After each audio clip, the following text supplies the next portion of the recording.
of Selectmen meeting, 5:01, June 21st, 2017. And we'll start with the Pledge of Allegiance.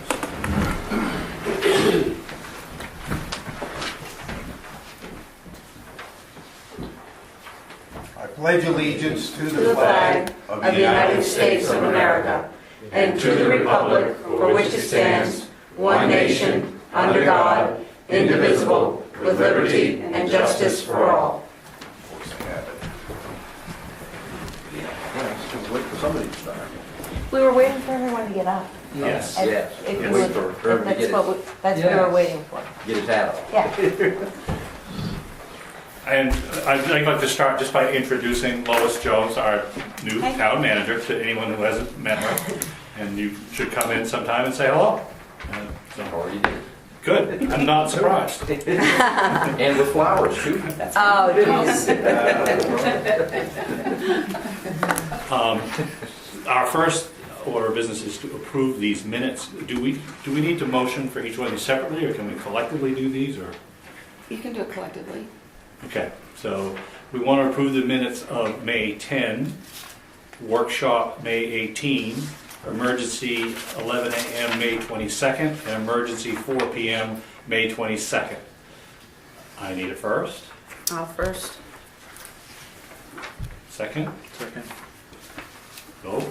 No, wait a second. We already, that was the 10th that we signed, right? Mm-hmm. Okay. The other ones we haven't actually seen yet. You actually have signed them already. Did we? Mm-hmm. Oh, we signed those that night. When we did them. See, you just got to refresh me. That's what I want to making sure. Okay. Review of the treasurer's warrants. We didn't vote that. That's, I interrupted you. We did. You did raise your hand. Right, but we discussed. We didn't vote. Okay. You want to vote on these? Yes. Okay. In favor? Thank you. There. Review of the treasurer's warrants. Payrolls number 77, 80, 85, 86, 92, 95, 96, 99, 102, 104, 105. Make motion to approve. Second. In favor?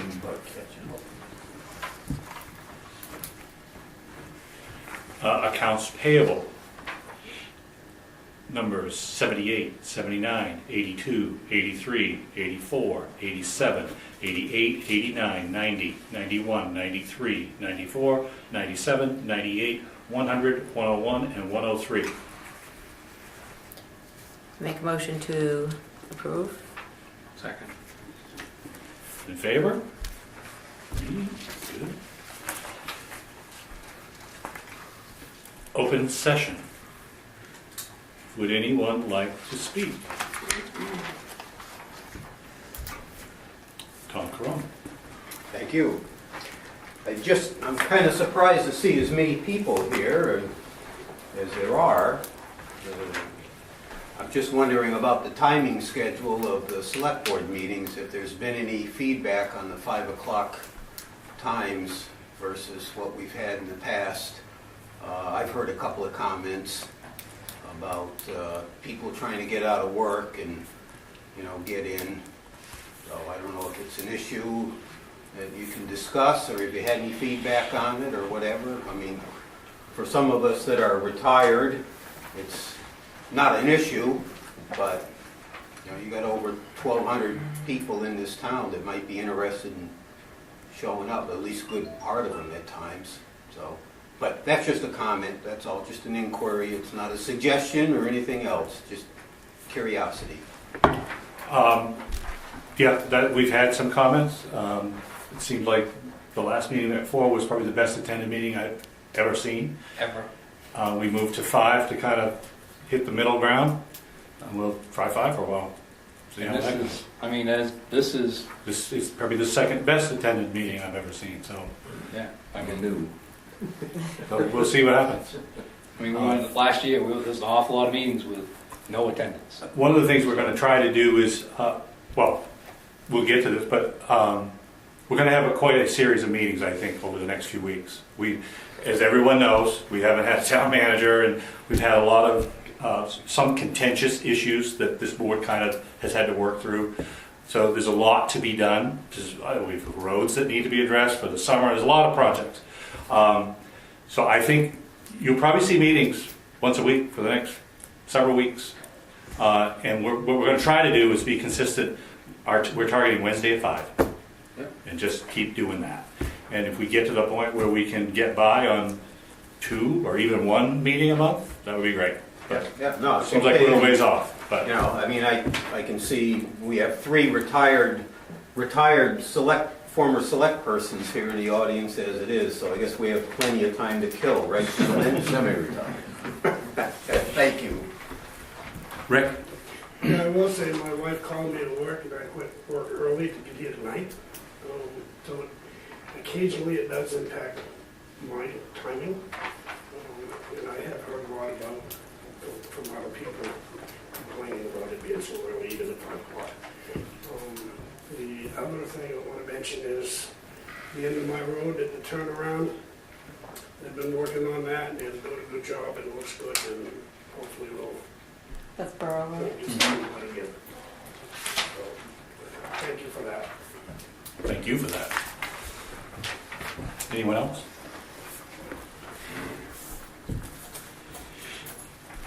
On to item 5, committee reports. I don't know if I printed, yeah, I did. You can see if you've been up, if you haven't been up by the rec field, we've gotten this pond silt and we've gotten the other gravel that's been laid in the field on the right-hand side, working towards getting the gazebo project moving forward. And the gazebo, somebody's working on getting a grant for the funds that we don't have. From the amount that we do have, the grant will only cover what we don't have. I do have a bill that needs to be approved because this one has to come out of reserves, not out of the general fund. And it was in the town report on page 41 that under recreation we have this 5345. And Jimmy Bell told me that that's where this is for the compost, the top part that they want to put on there. That's where this money was supposed to come from, was this. So it's a reserve. You can spend it because it's already been approved by the town to be spent for that. If it was savings, you couldn't spend it. You couldn't vote to spend it. It would have to go to town meeting, but because it's a reserve, you can vote to spend that money. Is it a reserve that's specifically For recreation. for recreation? For the rec department. And we already voted on it at the town level. Yeah. I believe it was at the town meeting as well that they voted to spend that on this project. I thought the funds. I thought it was for the gazebo. Right. Period. We It just wasn't- moved something. Yeah, I think we need to check into that a little clearer. Because we moved a pretty good bucket of money through the last town meeting, specifically for the gazebo project. Well, I think The they're building- counting this as gazebo project that, What they're doing right now is not the gazebo project. What they're doing right now is the field project. The gazebo is not specifically located on that field. So Right. it could be a matter of questioning about what funds should be spent where. okay. Right, because. I would rather what- make sure of the verbiage of the town meeting before we just move that funds over. What I don't think that's. What we see when we go over there today is the soccer field, is that correct? Is that, right, that's not the Multi-use site. field. Multi-use, it's not the site for the gazebo, necessarily. Nope. Don't believe so. You talking about the right-hand side? Right, I mean, all the work that's been done in the last two and a half weeks. I don't know, Parks question. Committee, I don't think they're interpreting that as a soccer field. Or a I multi, The verbiage has gone from a soccer field to a multi-use field, but I don't, Think- actually, Mr. Jackson has been Okay, volunteering there you over go. there. He He'll would be be the able to one answer that the may be able question. to insight on that. Just in What time. have I done? You showed up. good timing. The location of where the pond silt is being used and leveled out, that is the location of the multi-purpose field, not the location of the gazebo, correct? Right, right. The gazebo's down towards the parking lot, close to the road. So, That site ain't been prepared yet. And that's what was voted on at town meeting, was to use that reserve for the gazebo. If I believe. Well, you have a gazebo reserve that's like 12 or 14,000, but you also have this other recreation. I would prefer to get clarification from that meeting before we So just. I think, so where would that be coming from? That's coming from us every year adding 1,000 to reserve and just letting that accumulate? Yes. That's a process that we've been involved in the budget committee and Yep. always kind of wondered about it. Right. It's just, it's It's a slush fund. correct. Yeah. It's an unbudgeted slush fund. Right. And we're also, oops, go ahead, Jimmy. They have contracted to have the gazebo made. I didn't know that. Okay. But there's never been any talk about the budgeting for the maintenance of this new multi-purpose field when it finally comes to pass. Nope. And someone's gonna have to maintain it. Correct. Yeah. And it might be that these reserves would be a place to go for that. So, I mean, I think it deserves more scrutiny than just spending it. At the end of the day, the town has a bill for that amount of money that has to be paid. Period. If you can take it out of, I mean, I want to verify collectively what the town voted on as far as coming out of reserve, but. Right. We spent that money already? Oh, yeah. Yeah, they've ordered So- they've got it. It's been delivered. See, now, how does that happen? Because they, Do they have like a credit card? I don't think so. no, they, it's my fault. Who ordered it? They- Jason. But he did come to me and ask. Okay. All right. So we're gonna have to pay for this. We are. Well, now we need to probably have a discussion about spending more money on this field and how we're going to go about those expenditures.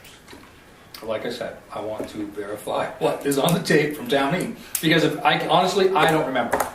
If that's exactly what we discussed about at town meeting, then this whole conversation doesn't even need to happen. It's just gotta Right. happen. Because the Correct. town has already voted on that. Correct. But But do you remember the town voting to spend that money on materials like that?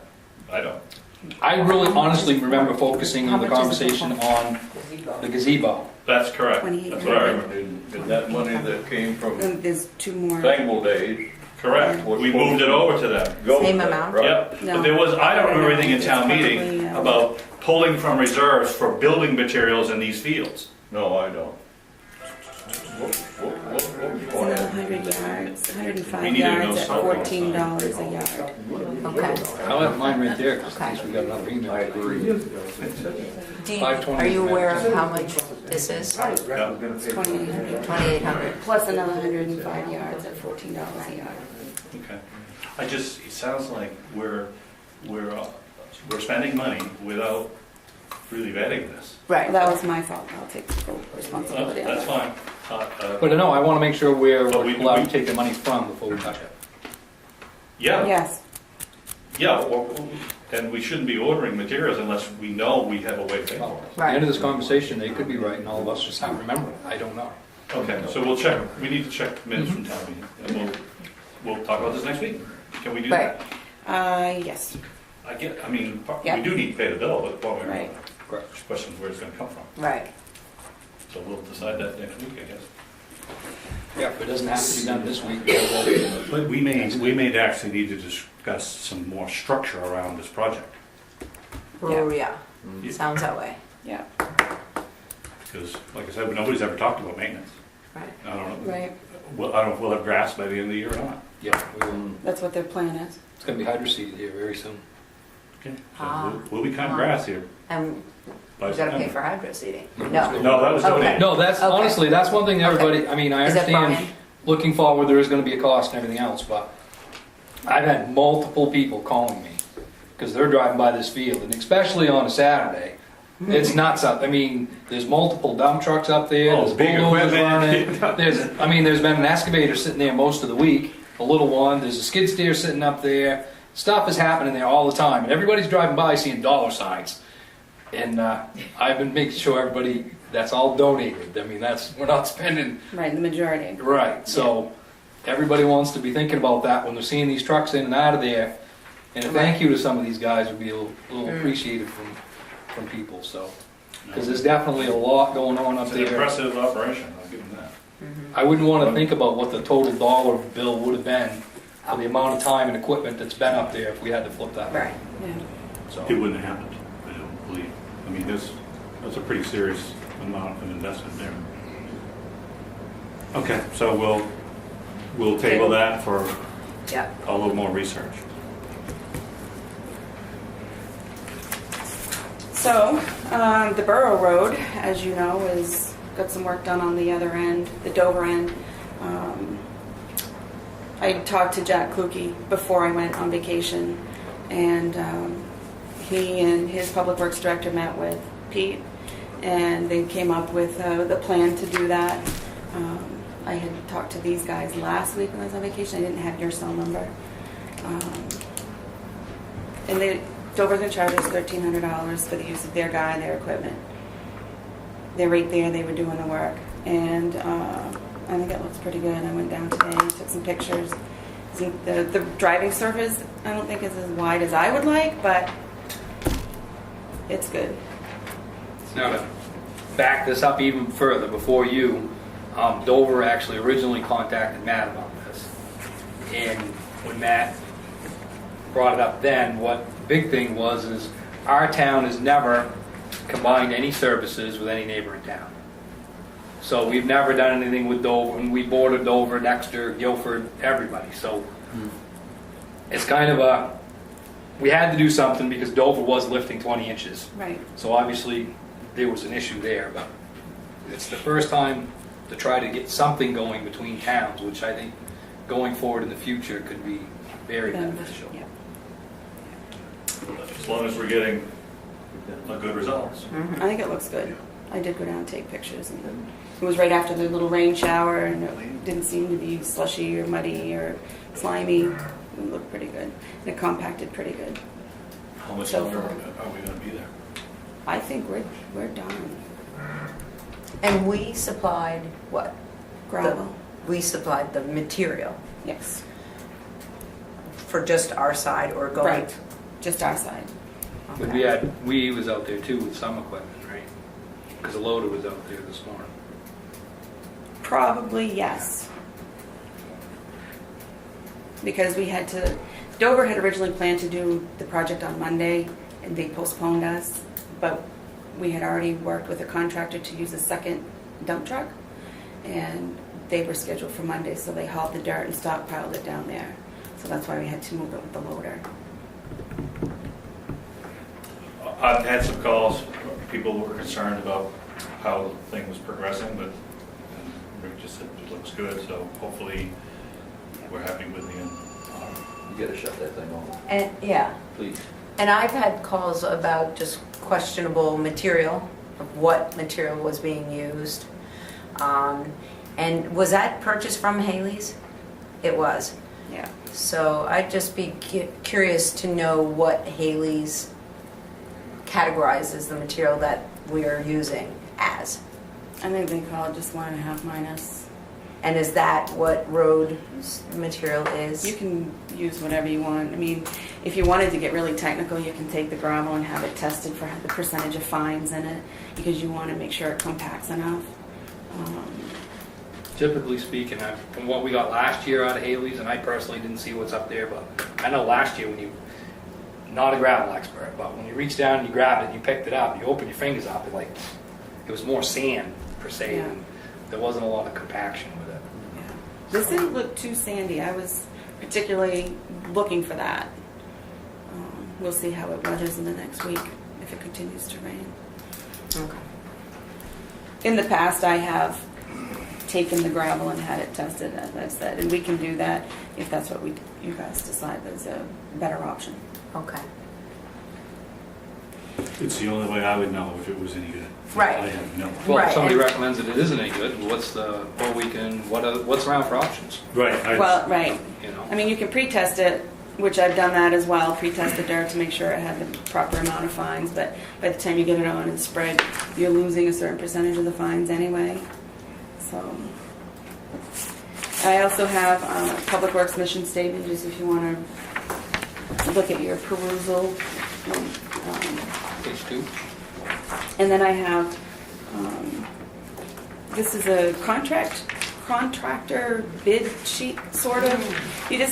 What I would like to do is send it to local contractors to see if we can get the 1-inch minus, the 4-inch minus, if we have more options than one or two places. I know I've talked with, I don't remember who I was talking to, suggested Weber and Garland, but that's a longer travel. And so we want to kind of figure out what our best options are for using other people, other contractors when we need to. Like on Monday, we had a second dump truck, and what are we going to be charged? And so this is a document I've used in the past, it's just to good for gather reference. information. Yeah. Yeah, it's Exactly. It's good for reference. Not only that, when we're sitting down trying to, gee, what do you think this would cost? We at least have Exactly. something to go by. That's right. And Lois, have you found that contractors will fill it out and send it back? Yeah. They will? Yeah. That's good. Yeah, I think it's good. Very good.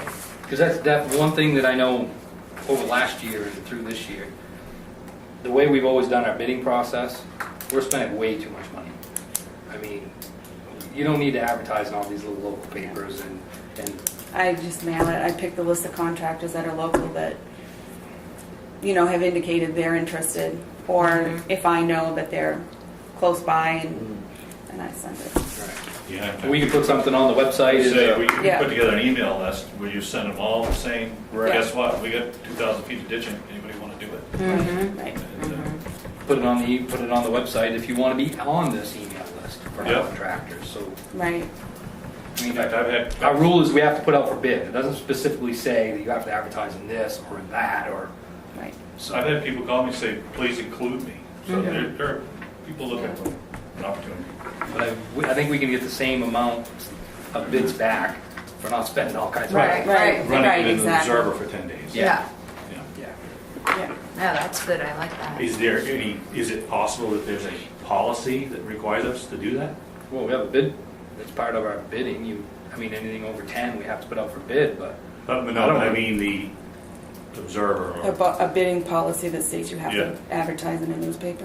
I don't I haven't seen anything, but I'll look again. I wouldn't bet a ton of money on it. Tom Shaden said no, so Okay. I'm going to take him as correct. And Lance isn't saying anything, That's- so we've gotten by a couple decades. All right, well, that sounds reasonable to me. Okay. And this Public Works mission, I like this idea. This is a good starting point. Yep. Okay. Are we ready to move on to new business? I am. Appointments? Those shows. Yes. Who are we appointing you to? You have to appoint me now that my interim appointment has expired. You Okay. now have to appoint me for all of the, Oh, okay. it's, So you've been driving without a license here. yeah, for 3 days. Appointment of Lois Jones as Sangerville Town Manager, Sangerville Treasurer, Sangerville Tax Collector, Sangerville Health Officer, Road Commissioner, Superintendent of Sangerville Cemeteries, General Assistance Administrator, Public Access Officer, and E911 Director. I'll make that motion. Second? Those in favor?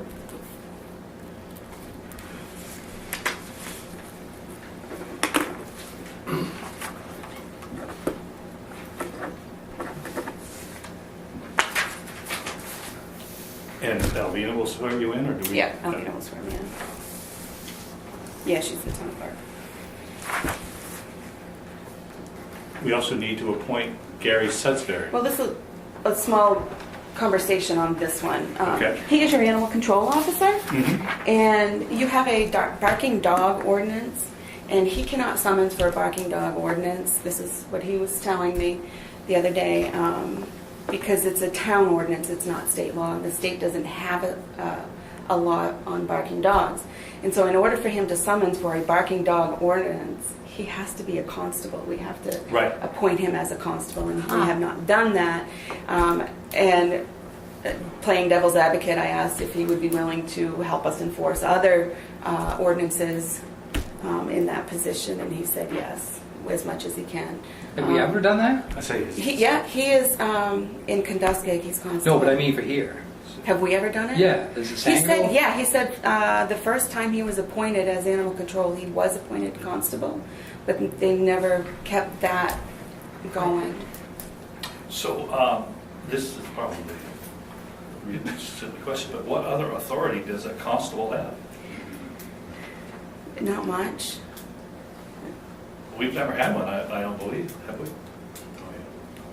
We have in the past, but that's what, do you guys know of any reason why we stopped doing that? I mean, was it just a slip that, was there a reason that we didn't want that? I don't know, you might want to check on the regulations. You know, you might be getting into a sticky part with the requirements. I know Gary's usually pretty good about all the certifications as far as the animal control officer goes, but a constable, I'm pretty sure that Tom Goulet, town manager in Guilford, is a constable. He might be one you might want to contact to know what all the requirements might be. I'd be inclined to Yeah, feel it. yeah, I want we to can- know exactly what Yeah, a what constable we're- can do. It does make sense to me, though, what he's saying. He can't enforce an ordinance. He Right. doesn't have the authority. Maybe we do need a constable, but I think we need to more thoroughly vet that. Mhm. There may be some other ordinances that we want enforced, like a parking ordinance or... And he specifically mentioned that. And so as constable, he could then enforce those. Right. I see. So is that one of those things that we If you have land appointed for use both? ordinances, your code enforcement officer will Right, enforce that right. because they do have those legal abilities. Okay. So does that mean it's a different stipend per se? He wasn't asking for anything different. Do we know that for a fact? Gary's I pretty didn't good at that. specifically ask, but we do not. Okay. So I can ask what him are that, the too. expectations? What are his expectations? And we'll I just, mean, yeah, we are actually, we'll be adding duties. I mean, Right. well, not many, because we haven't needed a constable for 20 years, so Right. he's not going to be doing a lot. Right. We've gotten I mean, by to now, so... He had a couple of issues like Monday, Tuesday about barking dogs, so that's why he came to the office and said there's nothing he can do about it. Even No, though and I we can have an appreciate, ordinance. living next to a parking dog is annoying. And if we have an ordinance, Right. it's kind of, okay, interesting. Mhm. Didn't see that one coming. So we're gonna table that Yep. for a little bit of Just research. get a little bit more information. Item B, cemetery deeds, Burgess, McDaniel, and Pelkey. Yep, I have 3 cemetery deeds. Not yet, Mike. I hope you never get to use it. It's what my parents said.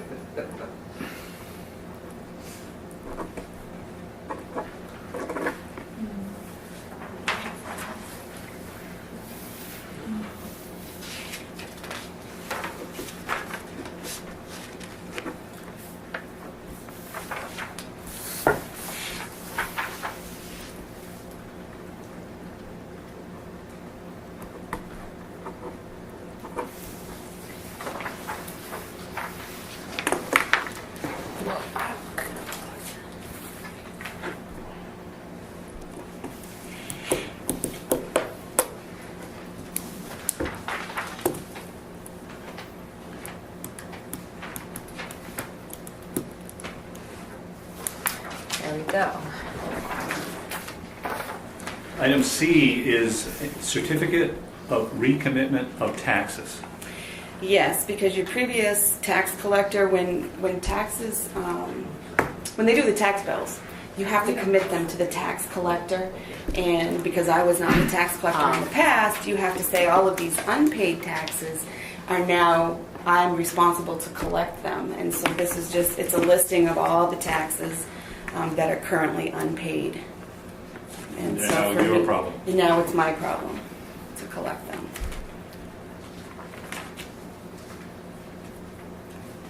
How many pages is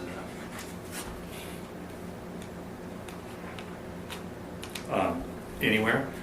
Do we have to Yeah. Those lines, yeah. It's 7 or okay. 8, right? I was kept trying to count, but Yeah, Nine. it's a lot.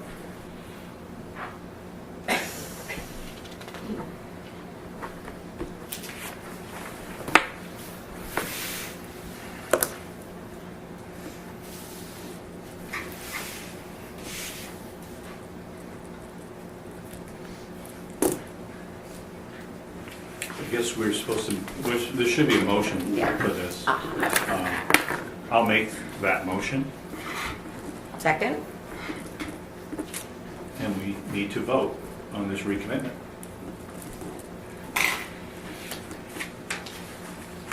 Volunteer insurance, item D. We have not in the past had volunteer insurance, and for $2 per volunteer, they're covered under liability for the town. If you have, like our Parks Department that's doing that project up there, if they were injured on that project, the town wouldn't be liable and they would get no money from the town.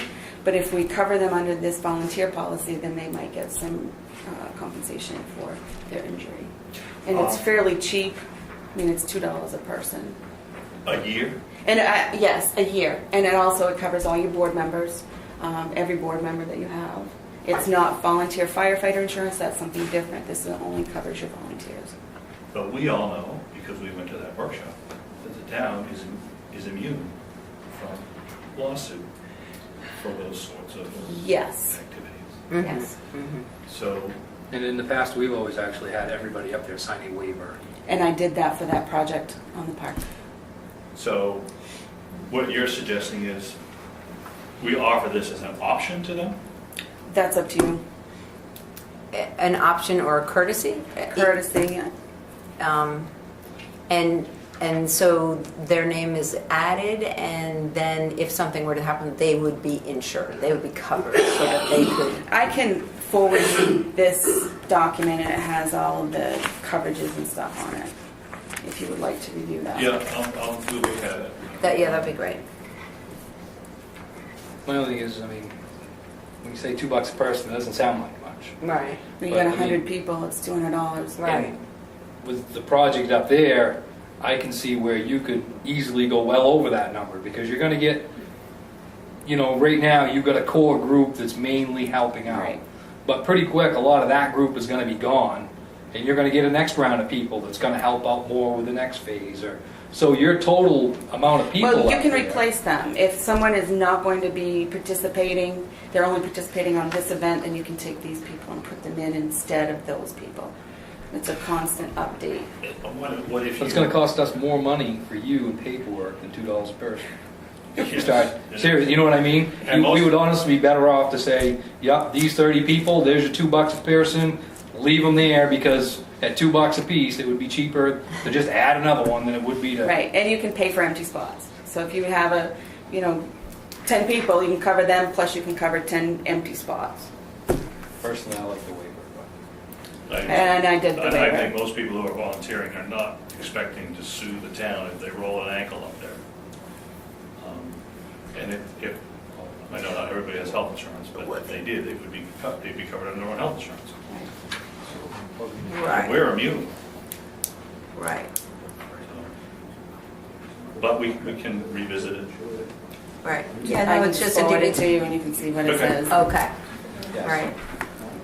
Yeah, I would definitely like to read more about it for you. Yeah. I mean, my Yeah. initial Yeah, it's all response on is, here. I like the waiver, but I can read it and possibly change it. Yeah. Committee policy, Lois is suggesting we table till June 28th. I'm kind of feeling that way as well. Gives us a week to kind of come up with some structure. She gave us an example. Yes, I just hot off the press, I printed it. But we haven't, 4:30. we haven't even read Right, this. right, And, yeah. Where is that? Oh, okay. Okay, Yeah. so between now and next week, we could all kind of Oh, review yeah. Get up to this speed. and noodle Yeah, it. yes. Okay.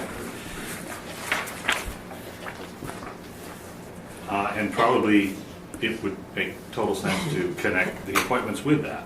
Yes. Correct. Because Yeah. you want to have your policy in place before you do your Correct. 'Cause appointment. some people may not be interested after they see the new policy. Right. Correct. Right. Town managers.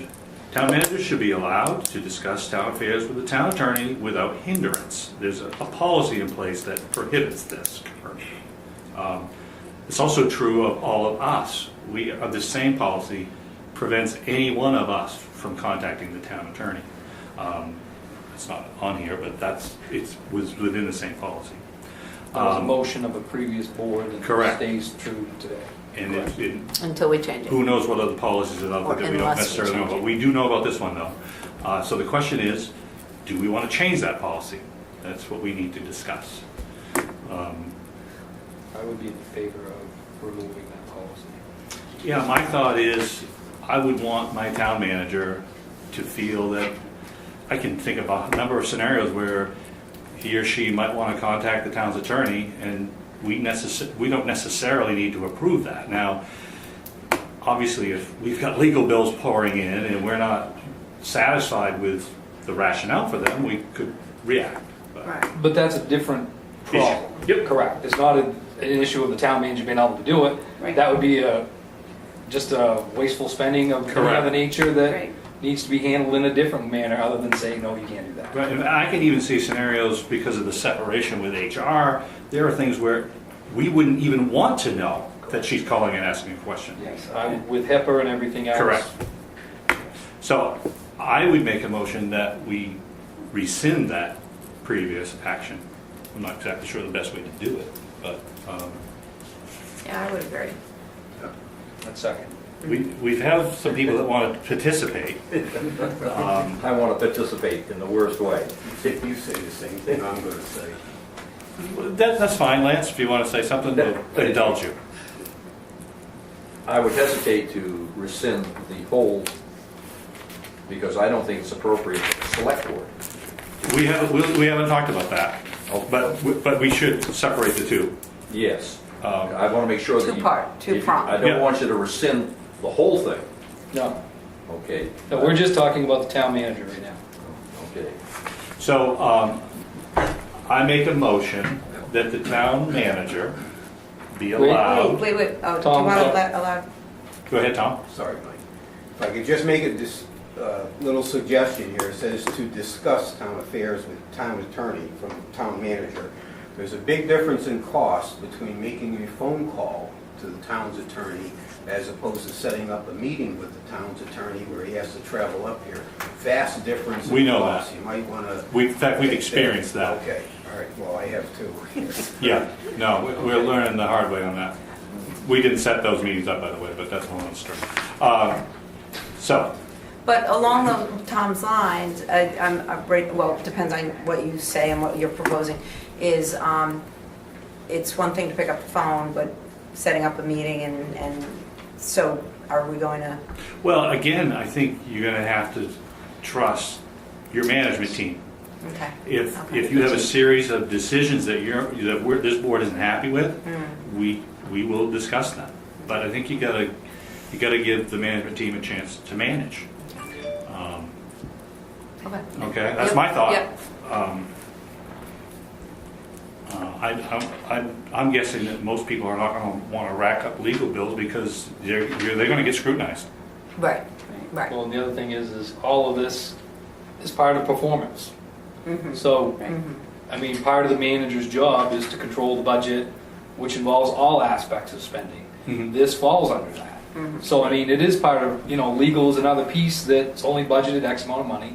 So, part of her job is to maintain that level and keep us within budget on that. So, Right. if there's a wasteful spending or anything else, like I said, I think that's a different conversation. Mhm. Yeah. So, does anyone want to make a motion? You already did. All right, Wait. I will make the motion that the town manager be allowed to discuss town affairs with the town attorney without any hindrance or necessarily permission from the board.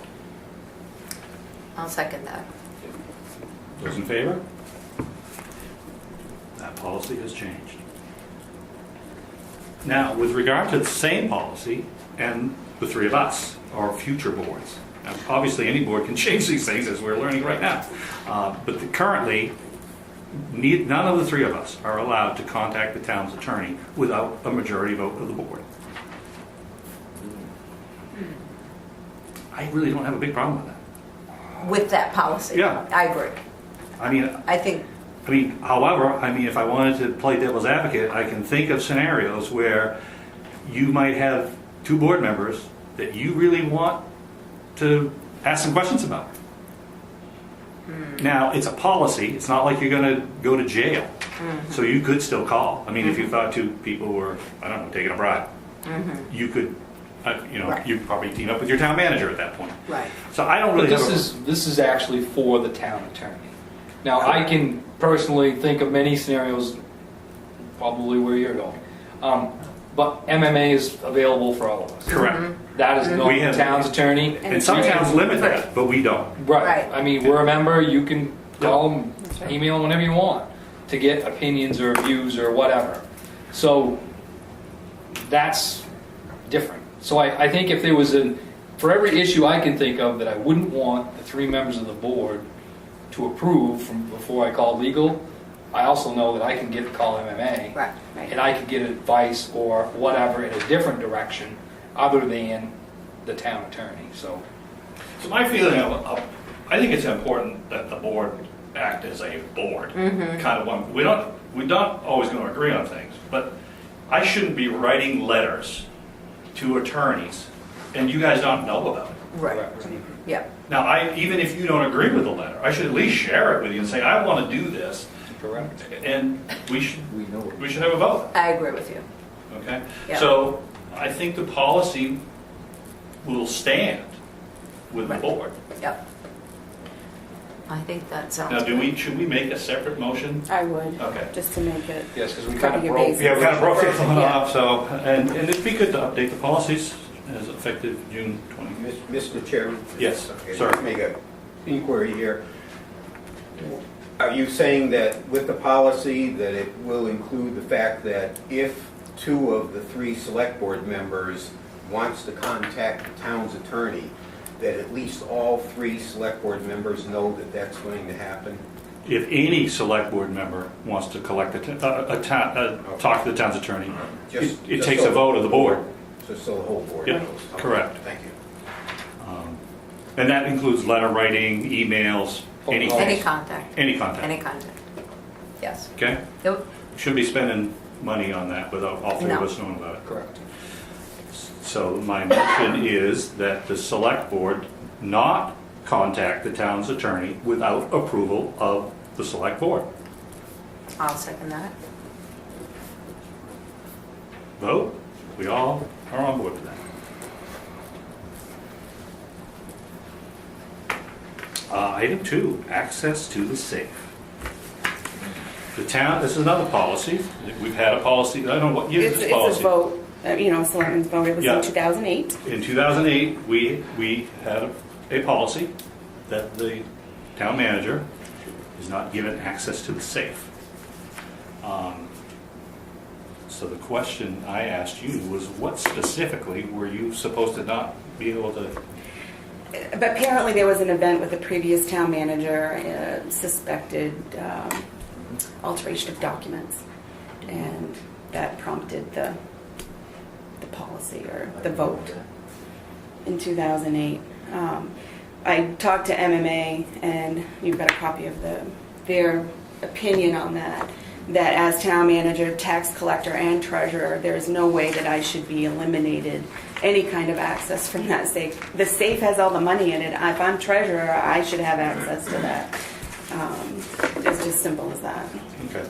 Personally, I mean, on another completely, with the titles that you have, Exactly. we have already run into a situation where one employee was out for an extended amount of time, which left only one other person in the office that did have access to the safe. Right. Heaven forbid if anything could have, would have happened, or just a cold and she was out for a day or 2. Exactly. Does that mean under the old policy the town office would have been closed for a few days? Probably. I mean, because nobody could have got into the safe. To me, that just seems very wrong. Well, it also sounds like the action in 2008, it's similar to this idea with the attorney. If you have someone that's altering documents, that's a crime. The solution isn't to make the safe off limits. I mean, if next week's the town clerk alters documents, pretty soon no one can go in there. Correct. Right. So I think, And none of that, you're not allowed, I mean, there's nothing says we have to have a safe. no, in Right. fact, I mean, we have safe because we're Fire upset. Fire, That's right. fire yeah, cabinets. we Just a- we're lucky we have a safe. We are. Or maybe not. But this doesn't alter anyone else. None of the three of us can go into the safe. Right. No citizens can. It would just be allowing you and two that already can. Right. I would like to make a motion to change that, so the town manager / treasurer / tax collector has access to the safe in the office. I would second it.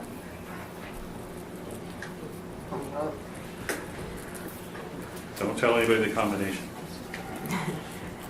Well, I don't have it yet, so. That's another conversation. Yeah. How many other, I mean, I'm not trying to sound like a, Oh, sorry. how many other million little things do we gonna run across that, how are we ever gonna find all these? Because it's all been just, Just until we get to, yeah. I just have a question backing up. So you have access to the safe, but can you open the safe? Well, that's the whole, That's what I was that's joking what about, this is combination. for. yeah. Yeah. Okay. Access okay. meaning she gets common. Now that we've Okay, made this but even motion, before that, you couldn't walk I in couldn't there. even walk in there. So, That is correct. do we need to define access? well, yes, the access I would think would mean, you Okay, would but understand before- if she gets the combination. Do you want to add? Yes. She also Entry. gets to unlock it? Correct. You have the combination, it gives, granting you the ability to unlock, open the safe, to gain access, and physically enter the safe to remove documents think- as you so need, that's see nice. No, fit. that's fine. No, I don't, No. actually, you're correct. We should have, and I didn't. Because right A now little you don't wordy, but- even have access, Right, and the safe's wide open, right. so, I second that. okay. We need to revote where we changed Yes. that. Yeah, In favor. that was well defined.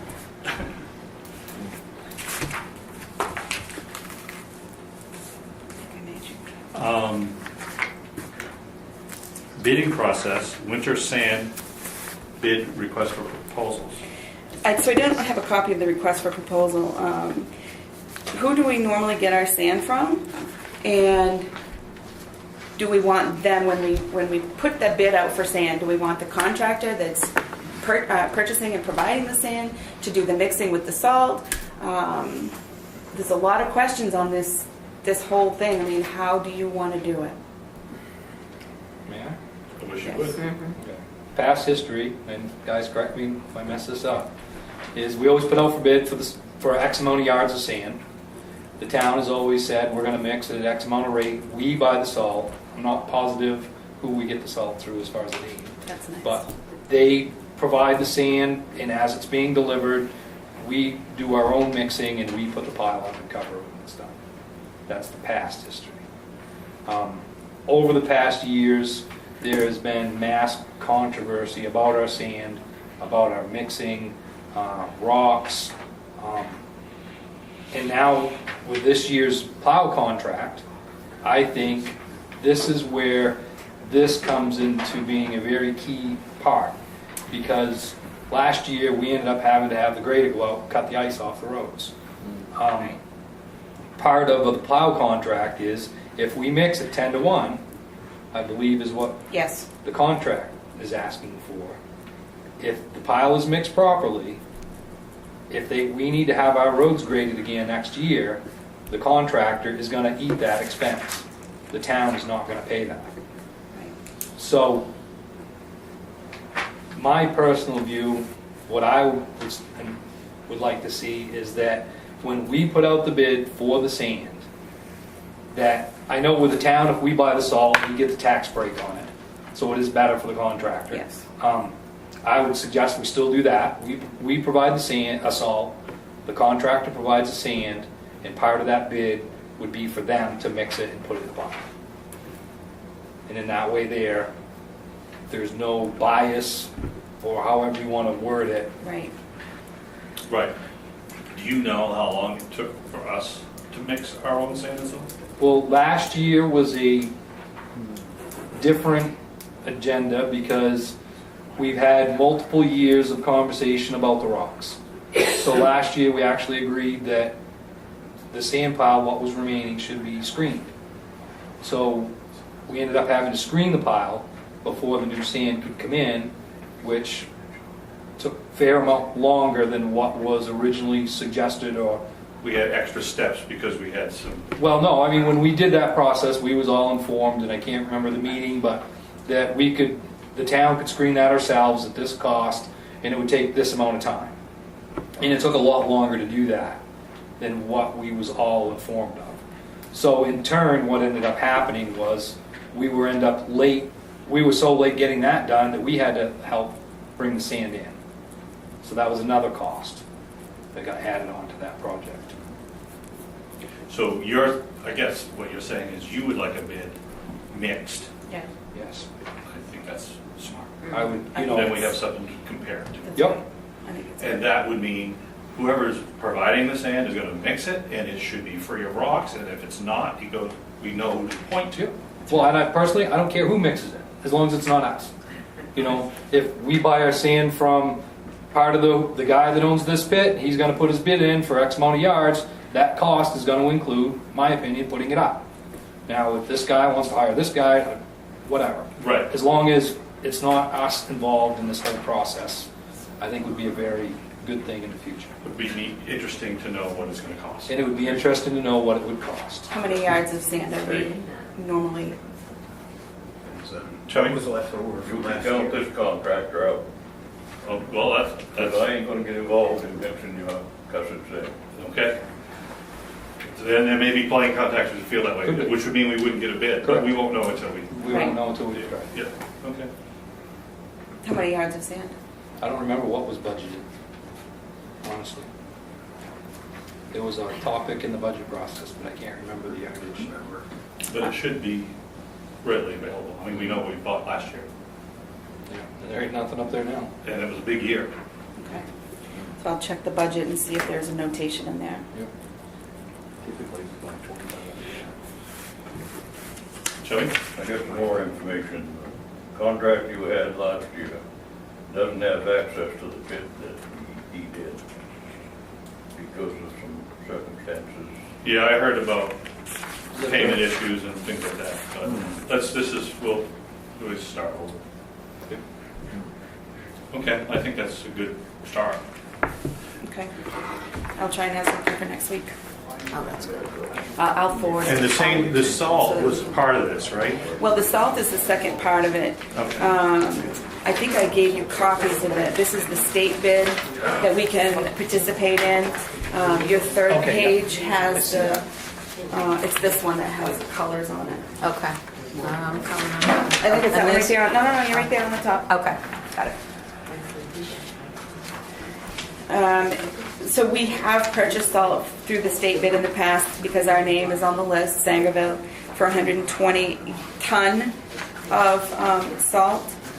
And there are two bid prices right now that are in, 71.12 for New England salt and 66.18 for Harcross. And this is last year's bid. So this year's bid, of course, they won't know what the bids actually are until the whole process goes through. Why does each town have a different number? Why does Mercer? Distance. Oh, Distance of it's- travel. Okay. Ah. Because It's landed. they have to come from Searsmont sometimes, sometimes they come out of Canada. Okay. Searsport, Searsport, is it Searsport? I don't know where where they they offload it. Is that what's down in Portland too? Didn't they offload some down there? Because it was like a monster pile down there. They come into Searsport. Searsport. And those are the only So providers. that's not These brought are by the truck, only it's brought by providers. freighter. Probably Well, by the, barge. what happens is the Okay. town, And the then- state puts out requests for bid, and Portland? they're the Yeah. ones that kind of do the whole process for I us, so see. we don't have to. Oh, And so okay. they're the ones that are collecting the bid, and then once we choose to do this and send them that we want to choose, we're required to purchase at least 75% of this 120 through the state. Again, is that what we used last year, 120? Or do we know? We don't know, I'm assuming that's what they delivered last year, because this is last year's. This is, again, probably a stupid question, does it You keep? got a problem, 120 ton, ain't gonna blend your sand. No, that's not what we. You won't blend it 20 to 1. Okay. You're gonna have, I presume you're gonna have 2,500 yards of sand. 2,500 At yards least. of sand. Yes. At least. We put up 2,000 yards at 120 ton, we was running about 20 to 1. Which isn't nearly enough, Nowhere near. Nowhere near enough. about half. Right. I mean, so What do you want, 40 to 1? And we, 10 to 1, Yeah, 10 to 1. Yeah. we probably felt more Other tonnage at direction. town meeting too, right. as a budget committee. Yep. So we can buy more than the 120, if that's a question. Yeah, that's only giving you roughly 4 loads of salt. I would expect, if you're mixing it, I don't know the difference. I haven't referred to 10 to 1, but at 180 pounds per yard, it's, you want 9 loads of salt. Well, I was thinking we talked, what, 8 or, wasn't it 8 or 9 during the budget is what we talked about? Around 350 yards or so to the trailer load of salt, Ton? to the trailer load, 350 cubic yards. Cubic yards. And that's what you're bidding on, is 2,500 cubic yards. I've done it for tonnage too. Well, the salt is ordered by ton, Right. so I need to know how much. But we know how many ton. tons that come in a trailer, 30, between 30 and 35. 33. Usually it's right around 33. 32, 33. Yeah. Depending whether they come early in the morning or middle of the day. And it depends if it's sea salt or not. Right. So, but this number, this 4 loads and 120, what was this based on, do you know? I have no idea who Okay. ordered it. I mean, Maybe that they was were 2016, 16, so I don't know. last year. Yeah. This is why last year, This is why perhaps we had such a problem. Yeah. Right. So I mean, if you do 9 loads, and you figure this 33 ton, And you think we budgeted enough for more salt this year? Yep. yes, we did. I would say 300 ton of salt. I think If we didn't plow the roads, it would save us money too, wouldn't it? You read the budget breakdown, and I think it'll show Well, you you're slight, yeah. the dollar of amount course. behind Got an extra one one of of those. Yeah. Okay. We'll give you 9 votes. I'm pretty Keep sure that it's there, I'll 9 pick it votes. up later. 9. Well, I calculated 9 loads gives us roughly 300 ton of salt Because they took 1 load for clear salt too. for hot loads. Yeah. Yeah. It was actually more than that. Yeah, more than that, but I'm being kind. You're being very kind.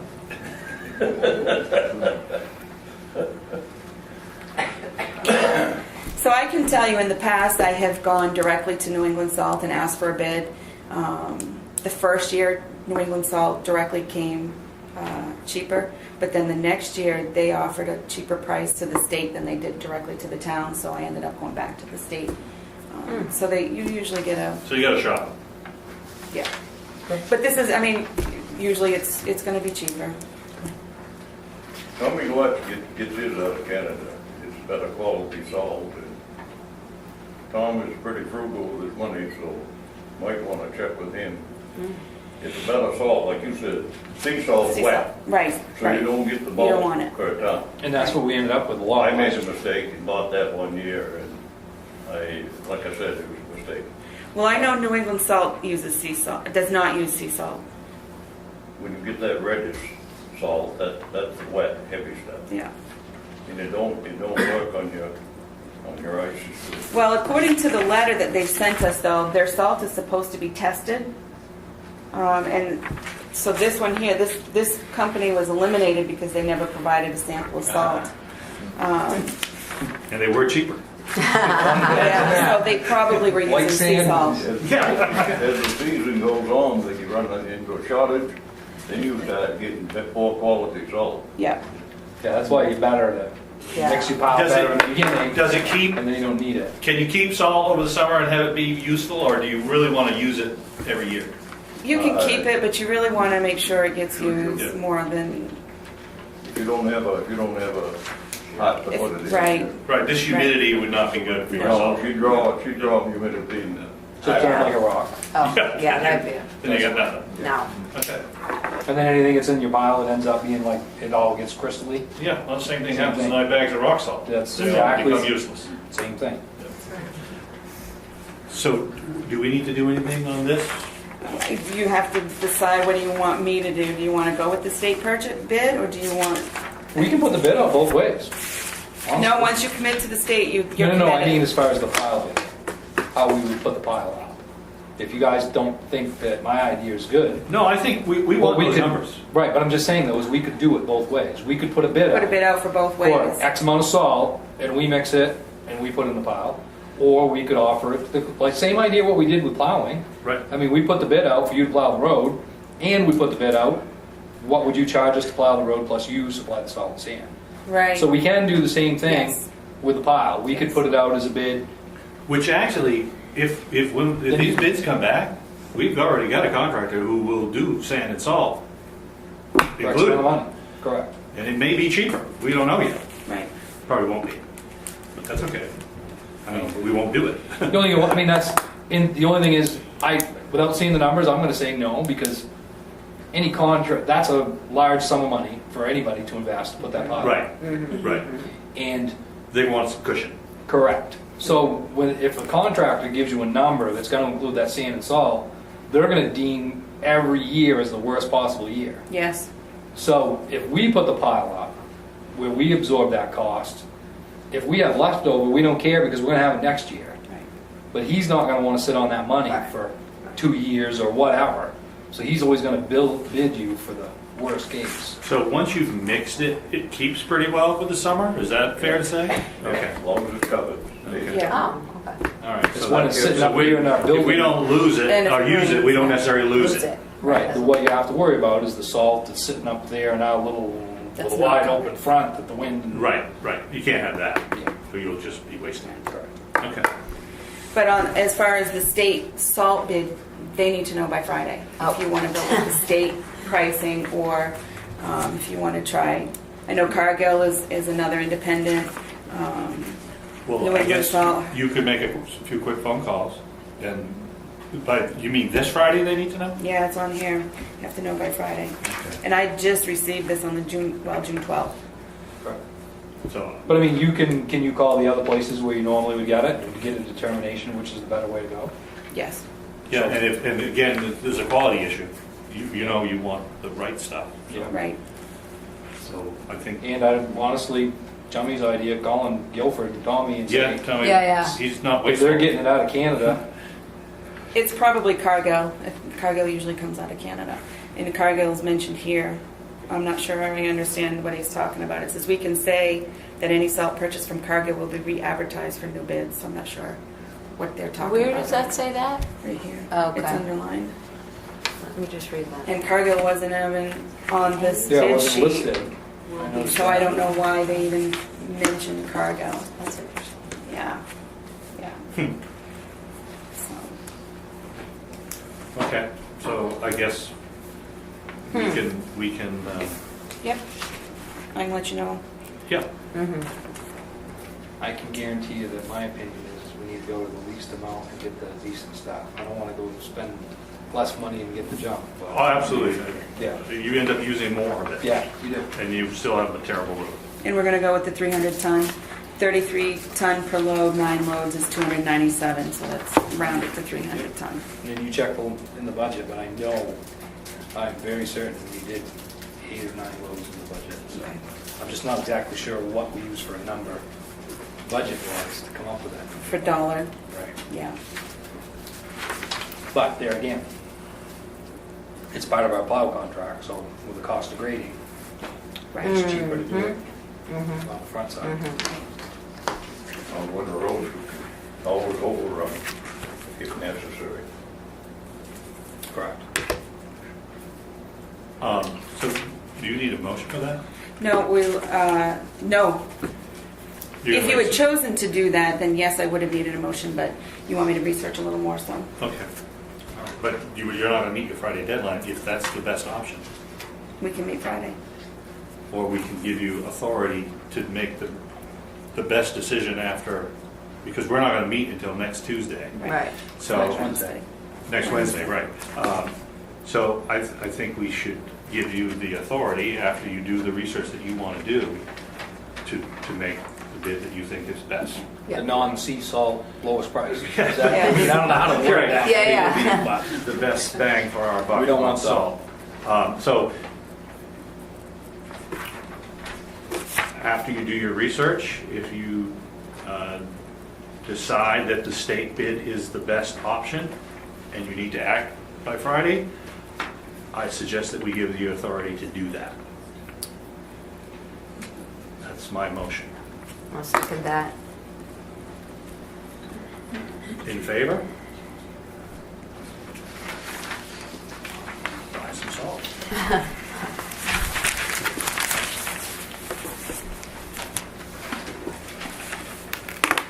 Old business. Paving, Oh, paving. paving projects.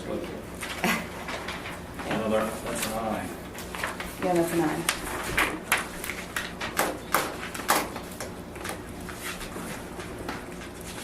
So you should have 2 copies, Silver's Mills Road and French's Mills.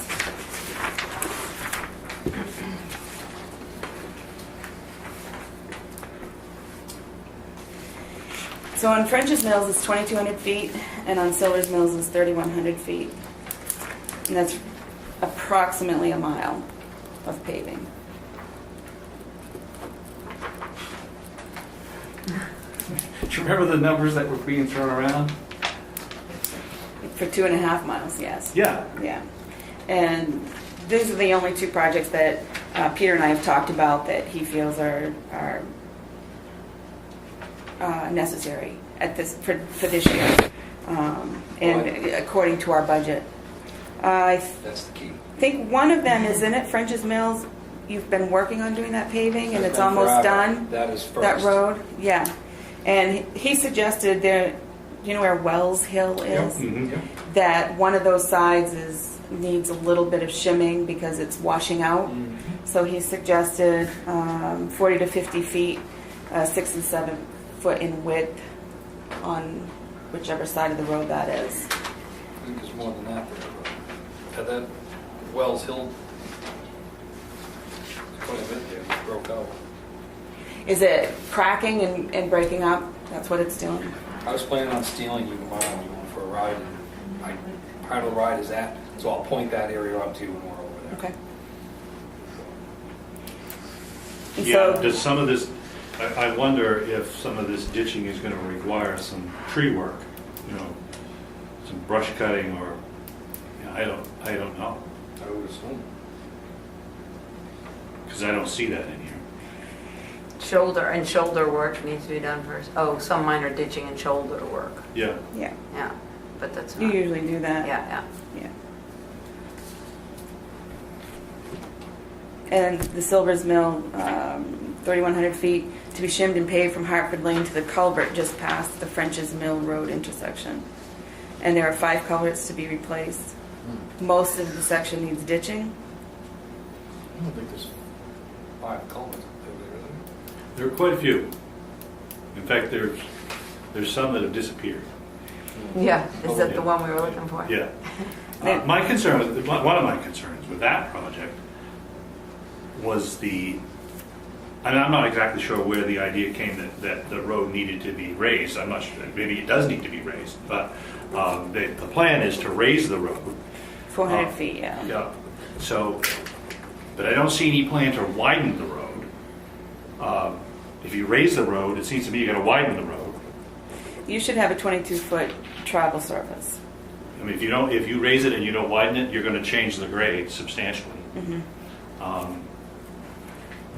I also don't see, if you're gonna raise it, if you're gonna put 12 inches of gravel down there, are you gonna remove the pavement first? No. it? This plan is to go right over the top and taper this gravel on both ends, so you would have 12 inches in the middle. Right. Is that a good plan?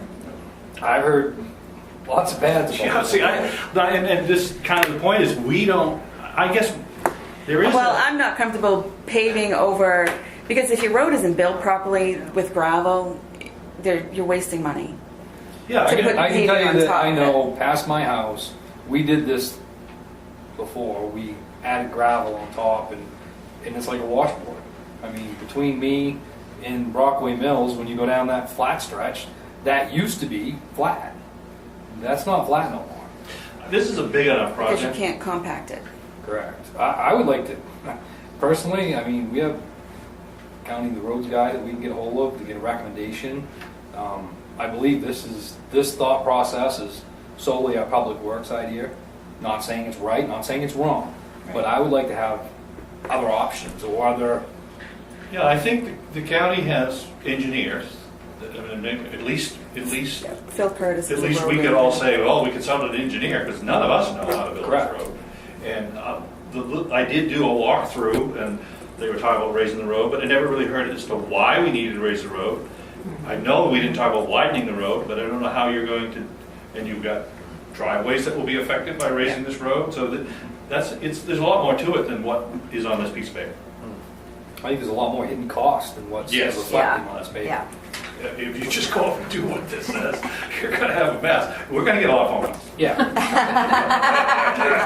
And the other thing, what I would like to do too is, even if we use Phil and get an idea of what we're supposed to do, we have some numbers here to go by. Right. But what I would like to do is, we also have some large contractors in the area that know how to build some roads. So I would not be opposed to the idea of calling them up. That's what, I mean, you can use Phil, that's a resource for if we, to do it internally, to get a better idea of how it would be. But I would call some of Lawson or Herrick or, some of these guys that build a lot of woods roads or build a lot of roads in general, to get an idea of what they would do, how they would treat that project, and what would it cost. right, and then if you end up with a bunch of different opinions, you really gotta dig deep. Correct. Right. But But on the other side of for this- us to do this based on a walk that we did with Peter and Matt, just doesn't Right. make sense to No. me. No. No. Chummy? The thing we've been doing that we should stop, and has been suggested but never been followed, is putting plastic culverts in with shallow fill over them. It's not working. Everybody is going back to the metal culverts. Your metal culverts are secured with a metal band. You can put them together in the road and roll them in, they'll stay together. A plastic one is just like a snake. If it ain't backfilled proper, or the frost gets under a part of it, then you've lost the efficiency of your culvert. And that particular project needs a good metal culvert. It's culverts and gravel and shimming versus reclaiming. I can't tell you how many different opinions we get on this. Dale and I interviewed a gentleman, actually for town manager, who had a background in contracting. And Dale just threw the plastic culvert question at him. He loved them. He said it's all about putting them in right. He said they'll save you money, they'll do this. I'm not saying I agree with him. I'm just saying, so we're sitting here and you've got you always have an expert on something. Right. And the second you put a spade in the ground, someone calling me or Dale or Jody saying, the way they put that spade in the ground was completely wrong. Herrick did the same thing. We did it last fall. Went out and looked at some of the culvert work that needed to be done, and we had Herrick put in a couple. And Herrick said the same thing. I can put a plastic culvert in anywhere, you'll never have a problem. And I told him, it's like, honestly, with all the chaos and the problems that we've had in this town, I don't even want to hear it. I would just as soon spend the extra money. If it ain't at least 2 feet in the ground, I want a metal culvert, just because. I understand everybody says they can do it. I've yet to see one that's... I can't take that back, because You get there's this two on job. your road that ain't even a bump right now. No, they're perfect. They're big plastic culverts. It's a buried joint. Yeah, those ones are. But it's That- proper yeah. installation, not necessarily Right, bad that's product. right, that's right. When you get this job, you start noticing things like ditching and grading. And, I'm driving through Exeter and I said, boy, that's a That's a poor nice, grading job. It's, You never noticed that before. so, but I noticed the state's using plastic culverts. Now, some cases they're using cement culverts. Some The cases they're interstate's all using, it just depends on the application. That's right. And in some cases, they seem to be working just fine. Now, Dover last year, they did change the rule. Dover went they have to have 2 feet of gravel over top of culvert. If it's more than 2 feet of gravel, then they'll use plastic. But if they can't get 2 feet over it, then it's all metal. So that's those are answers those answers come from engineers, not from me. right. But No, that's because I've heard it both from even now. So I know it's like, crazy. Honestly, it's 100% opinion. it certainly Mhm. looks What that it way is, sometimes. Yeah. And another thing, you can't tape a gravel onto tie. That's why I didn't see how you can't could do that. because it slips. I've been to. Well, you're basically going to end up with this paper thin piece of tar. I mean, Yeah, so the eventually it has to. So I don't understand that. I've been supervisor for paving contractors, and I know the process on paving. And you've got to take the asphalt back enough so you've got at least 6 inches of gravel over your hot Right. top. Then you can existing hot grind top it and- that you cover, I'll peel it. or it's gonna slip. And that's why the paving contractors use a grinder when they end the hot top Right. is to get that key for it to bind into it. Yep. No, they do that on the French's Mills Road with every paved driveway. So we're gonna get some expert input on Yeah, the projects. Both projects? Yeah, and I really would love to get these projects done this year, but I'd rather do them right Yeah, You can carry them than on. rush them. right. What about your road committee? You gonna have a road committee? Well, that's next week. We punted the ball on committees till Next Wednesday of next week. Okay. And that's one committee, there's 2 committees that honestly, that I'm kind of going way out of whack here, but the road committee with everything, I think could be a resource, could help us get some stuff going. The other thing is, I know the budget committee has asked since budget season about meeting year round. Yep. And obviously, with everything going on, we put that thought process behind, so that's another committee that. But even just tonight, we've had several questions about the budget, where it would be Right. kind of nice to have a It'd be committee helpful. that was working on that stuff. Yeah. So, yeah, And I have both of them listed in the committee policy. Yes. so I think, yeah, that will be the number one item. Okay, so we're going Next to week. table the paving. All right, well, we're under new business. Oh, wait a minute, we're gonna have it at the end. We're gonna get to the end, maybe? We're done new business, that was the last one. I know, but I had a couple of things that had to Okay. it. What, a couple of things to add to new business? Yes. Item 9. Yes. Is this a big open space? That's for you to Yeah, fill, no. Dale. I know, but you see the clock. See how we do. We're good, we're good. All right. Okay, so now we're on to old business, item 7. Yep. Abby Fowler, Brian Howard.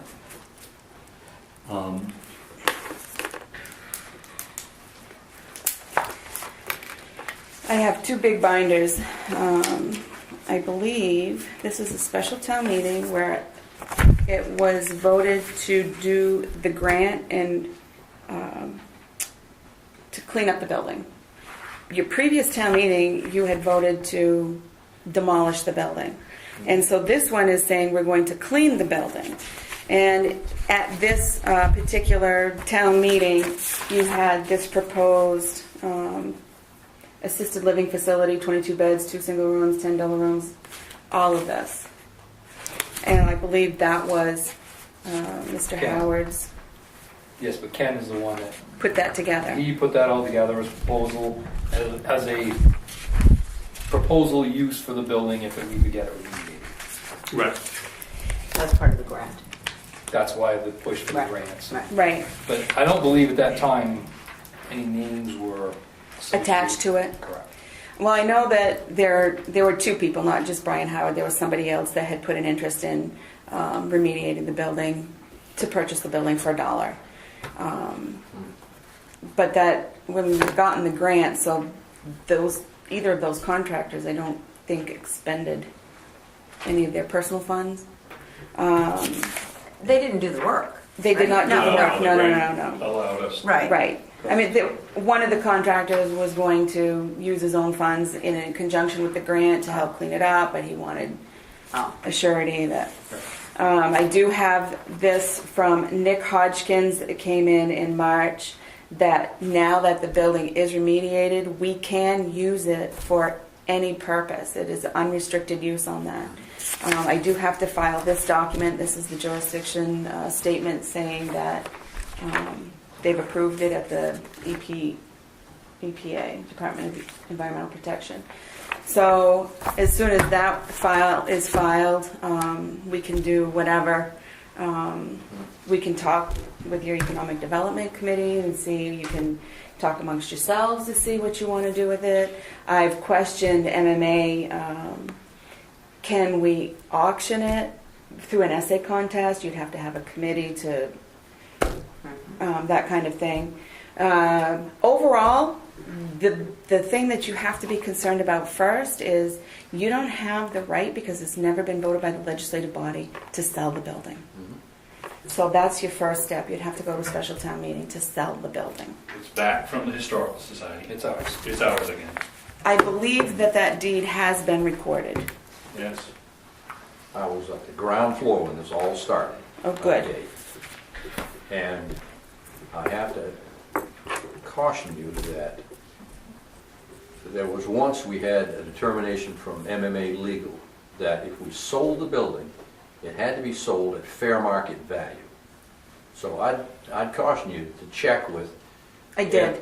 And their response to that very question is what? Well, they gave me a lot of questions back that I Okay. haven't responded to because Okay. I needed to do the research. And so the first thing that they asked was, do they have the ability to sell? But, I mean, in the response was, how are you going to have them do an essay? What are the qualifications on the essay? What are you looking for? Are you going to have a committee? So they put a lot of questions back on that we have to address. But the first thing we have to address is we can't legally sell the building No, because we can't. we haven't We voted. voted to tear it down. Exactly. The question, Exactly. the question regarding So that's what Mr. we have to Howard, do first.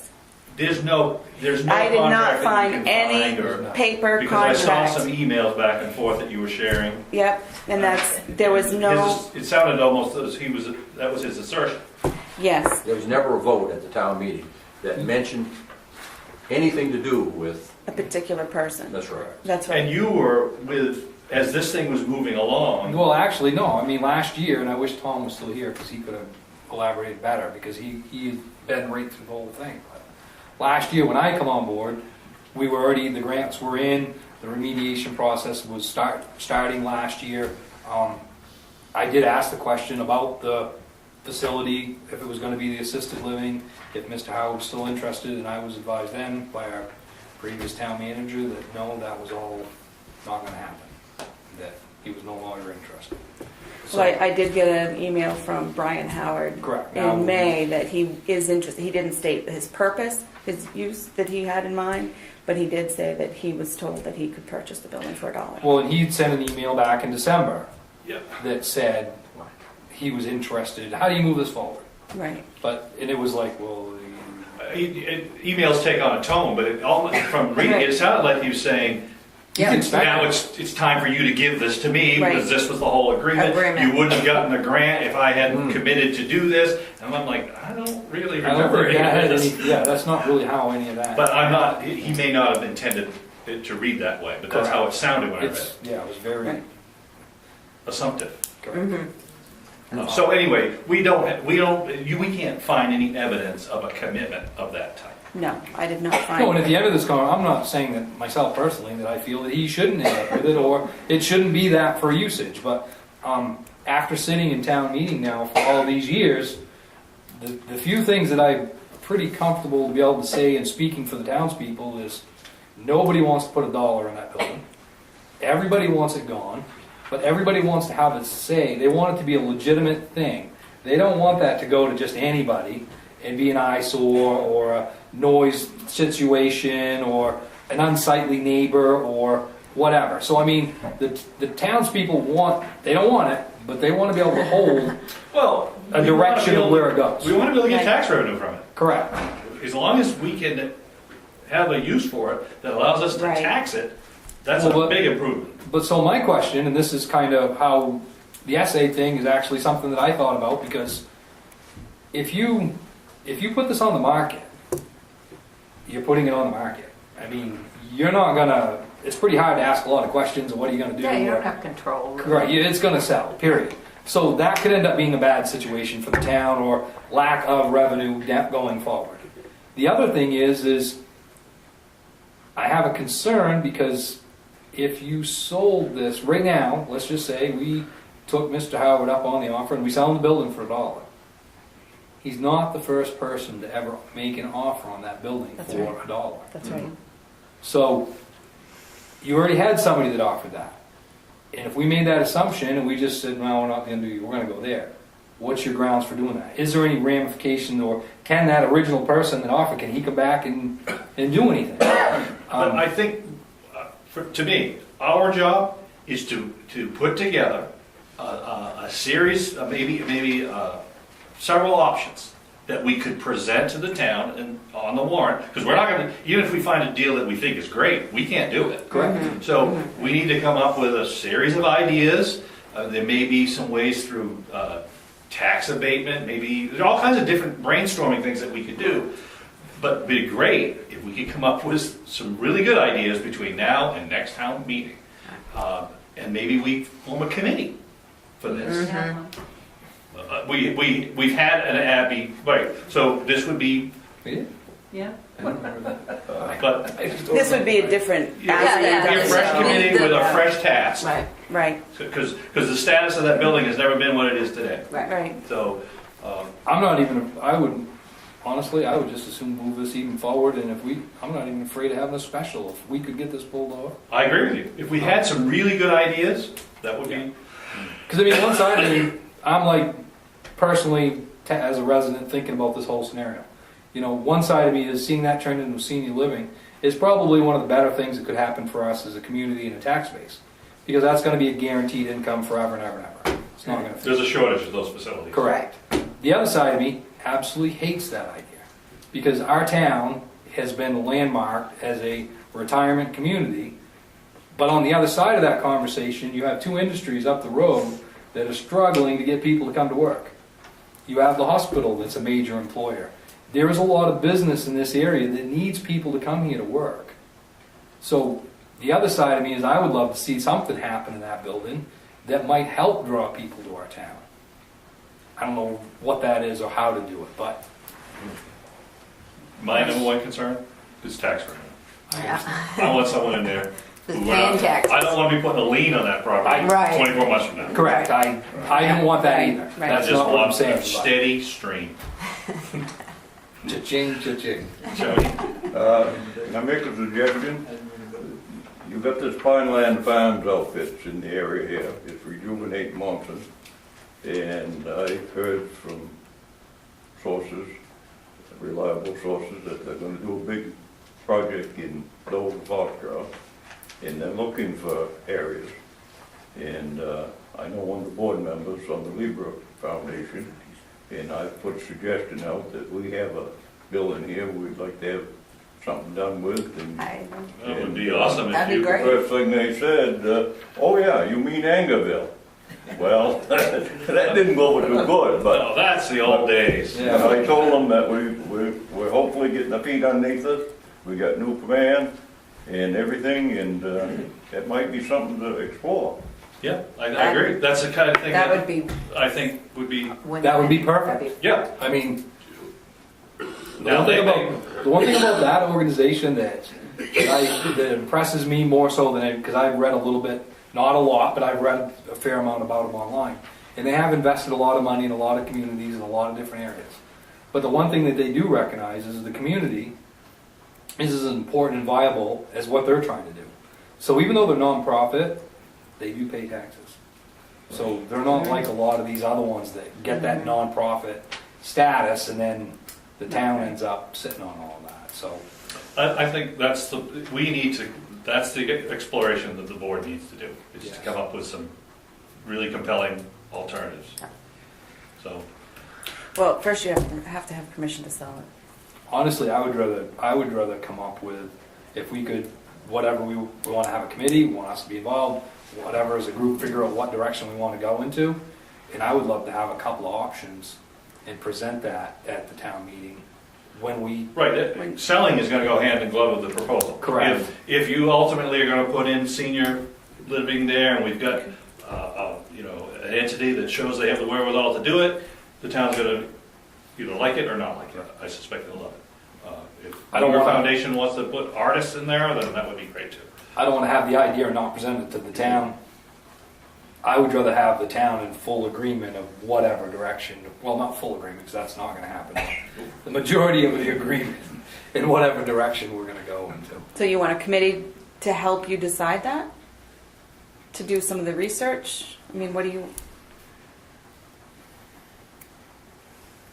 Or you want to just take Yeah, the I mean, bull by the horns and we do need, it we're gonna need a yourself. starting point. I mean, Shelby's idea is a good idea, but Right, right. maybe we reach out to Brian Howard again and engage him, maybe, but, I think we probably could use some brainstorming on this. I would think this was gonna involve a series of special, or whatever, I mean, that. Public group- hearings at least, Yes. Yeah. Maybe that would be a better starting point. workshops and Oh, public yeah. Have hearings. some workshops, public hearings, and go that route. For a start, I mean, if we need to transfer over to a committee, then we could, but if we were willing to do it that way, and use the town's involvement through a public hearing or a committee, I mean, a workshop, we actually would have a larger committee. It would be us and. Yeah, everybody that come in. I would like to go to them with something started, some ideas that, the Brian Howard idea is a good idea, but maybe some other ideas of people. No, I'm donating. thinking what you are, but I'm thinking if us, as a group, we hold workshops or public hearings to come up with these ideas collectively to present. Instead of At a having town a committee doing it on their own or whatever direction. Yeah, I think Yeah, I that think makes that's a sense. good idea. That'd be good energy with that. Yep, Yeah, yep. because I mean, if we could get, especially the more people we could get involved, I mean, if we could have some real concrete offers for projects, maybe, we've got one entity that says, if you give it to me, I'll invest X amount of dollars and here's what it's gonna be. Someone else might say, I'll pay for it and I'll invest X amount and this is what it's gonna be. So we'd have some real options. Oh, Excuse yeah, me, but, Mike. oh, go ahead. Years ago, as you probably remember, or maybe you weren't here then, the Friends of Community Fitness used that building, and it cost us a lot of money. Well, they wanted the building, okay, but they wanted it for $1, okay. That's when we contacted MMA Legal, and the question that came up, can we sell the building for $1? And somewhere in our records, in there, it mentions that we had to sell it for fair market value. So Friends of Community Fitness said, well, we can't do that, so we're going to Guilford. So that's why I bring up the question of, Right. can you sell it? Is there a for $1? restriction? Is it fair, you think there's a state statute that may prohibit the municipality from essentially giving away an That's asset? why I cautioned you to make sure Right. that you have that in order before you start making any decisions. You're Right. gonna get rid of it for $1. Right, because you don't want to Yeah, agree to no. something you can't do. was Oh, that because yeah. of a town asset, or was it because of where that was? It's because a of the gift town from, asset. or was it because it was a gift through the district? No, wasn't a gift, It was. was it? Yes. You have to That's- accept. Correct. Yeah. That was SAD4 property. Yeah. The town had to accept that gift. Yeah, What the town should have done originally was said no. yeah, exactly. And then this whole conversation never would have come to be, but we didn't. We said yes. Other communities ought to look at that, you know. No, we're the only one in the area that got The- stung on this. I mean, Menlo Park. We thought we were getting something, yeah, We're not- we're getting something. no, we got something, all right? But anyway, I just wanted to caution you that, Yeah, no, that we would please want to. make sure. Because you don't want to get started down a path you can't even get down. Correct. Now, I was wondering, if you could say to an entity, like, we'll just stick with Howard because he's shown an interest, will you say to him, listen, we'll sell you this for $60,000, I'll just pick a number, And see whether but he's still. you waive your taxes for that, an equal, I don't know if you could You can't. legally do that, you can't do that. You can. You know, There's things through the state that you can do that. well, there's a TIF that you can put the building in a TIF, and then you can offer a certain portion of the 'Cause I know taxes when, back to them. When we built the Salter plant, that was part of that. It was, I believe it was the equipment, and I'm not sure, there was a rake off on the building, and then all the equipment wasn't taxable for, thinking it was 10 years, but I'm not positive. I know in Those are kind of- Bradford, they tried to do that, and MMA said, no, you can't do that in that manner. I mean, you can do it through TIFs. I'm not sure, it was a state deal for, Yeah. And How it all if you goes do, through. if and when you do sell the building and they do something with it to increase its value, you definitely want to put it in a TIF. Because what happens is it hides the value from the state.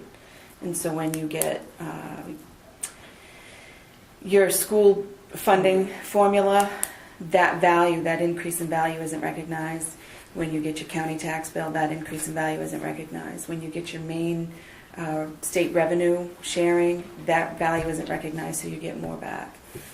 So all the way around, you should put it in a TIF. But then you have to target the revenue from that to something specific, Yes. which we probably could find something. But Right. gazebos. Well, and you work with a TIF consultant, and they come up with some good ideas, and you can have a committee. I mean, there's all kinds of things. We're not going to be able to vet all these possible scenarios until we have proposals, and then Exactly, we'll see if exactly. we can do it. Right. Because at the end of this conversation, say Brian Howard is our best in the way we have to go, or Yeah. the way the town agrees to go. That whole thought process with him, that's been on the table and ups and downs and for quite some time now. I don't want to stall this out any further for Brian to say no. No, I say, You know- reach out to him, see what he's thinking. We could have a special town meeting and advance this thing before the frost hits the ground, if he has a proposal that's viable. Right. I would like to see a series of meetings or workshops so that he could come in and speak at one, so to re-inform everybody of thought process, Yeah. what he wants to do. If we could find out from somebody if they would have an interest out of The Libra Fund. yeah, the Labor. Libra, if they could come in. I don't know how they operate, if they would even be willing to do that. They have a board that I'm sure they probably have a representative that would represent them if they took any interest in it. Right. So, I would say, reach out to him. And that He'll be our first. Scatticus Economic Development, they may know of something else in the area that's looking that, another thing that we don't know about that might have an interest going in. The good thing about having a real offer is there's a chance to vet what you can really do with this. If he makes a proposal, then we gotta make calls. Can we do this? No, you can't. Yes, you can. He may wanna tear it all down and build his own. Right. And then make sure, I don't know that he can do that, I don't know. Was there any restrictions on tearing it down after we did the grant? I don't know about restrictions on tearing it down. It just says there are no restrictions No. for use of the property.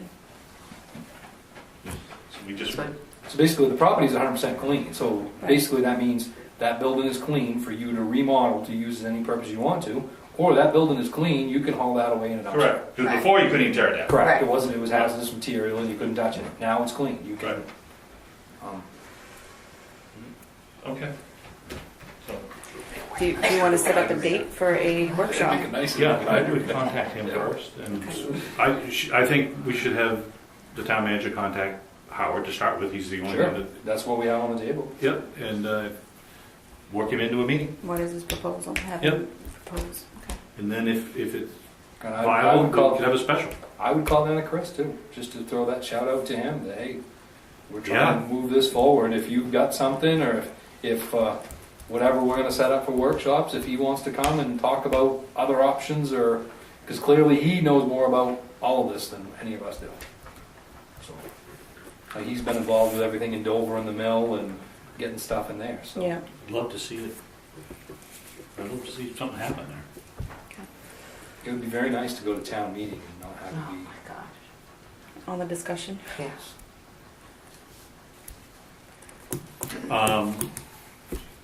So are we gonna move on from Abbey Fowler? Okay. Grant Road, discussion regarding the gate. We sent, last time we visited this item, we sent a letter to the owner of the gate. And actually, no, we had a meeting after that, because he responded to that letter. Gate's still up, Yes. yeah, that's my understanding. I haven't been down, honestly. Isn't So this the Well, I question think is, what are we I think gonna do now? I think he was, after last meeting, I think the time was up then, wasn't it? Yeah, based on the letter we sent him, the time was up. Yeah. May 30th. It's interesting the parallels between this road and the Gray Road. As you dive into easements and rights of way, and it's pretty fascinating stuff. Anyway, I had sent some letters, emails to MMA regarding this public easement and the gate, and I think you guys all have copies of this, and I sent them to Lois as I got responses. And we have copies for anybody in the audience who wants one. Oh, is that what that is? So, Yeah.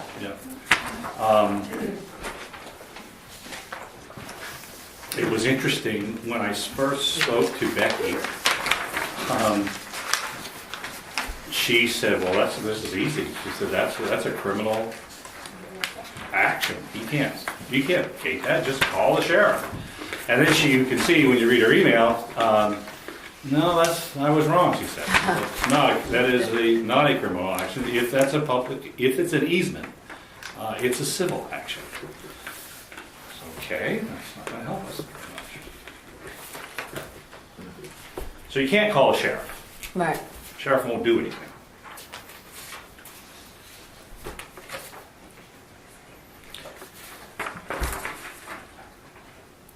I didn't recall that this statute defines public way as a way that is both owned and maintained by the town. Since the public easement in question apparently is not maintained by the town, the blockage of access to the public way won't fall within the scope of this criminal law. I do think that the town could spend town funds to seek removal of the barrier in court as the defender of public rights in this easement, but the town has no legal obligation to do that. The person who is primarily affected could bring a civil action against the person who has blocked the easement. Since Section 505 doesn't apply to a public easement that isn't maintained by the town. The DA's office wouldn't have the authority to proceed under this statute against the person who installed the barrier. I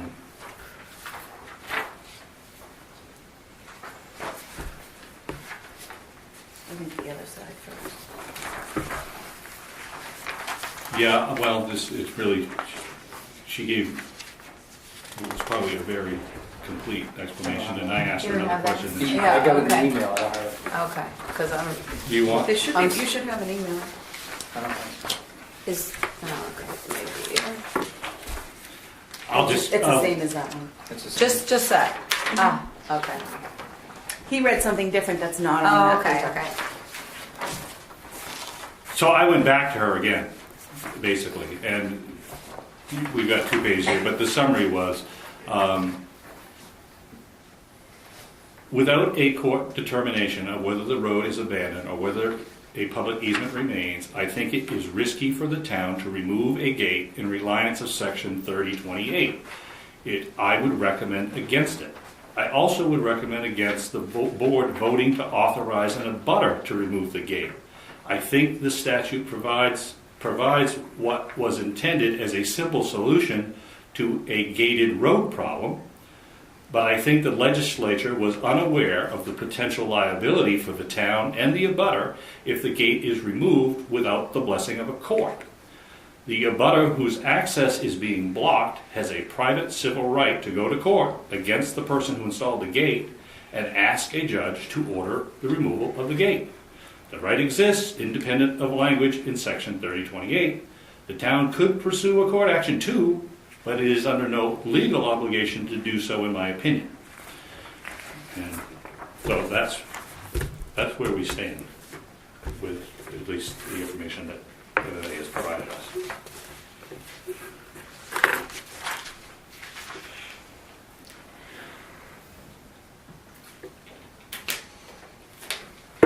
Because they're actually, I mean, this whole thing is huge. There's all kinds of new laws on this whole thing. Well, she specifically mentioned to me the town of Fayette. Mm-hmm. She said the town of Fayette has had this ongoing, in fact, it was the subject of a documentary called Road Wars. And it was an hour-long documentary. Anyway, this battle has been going on for over 25 years. This family has a home on this public easement. The town will not spend any money to maintain this road. And for many years, it was not a problem.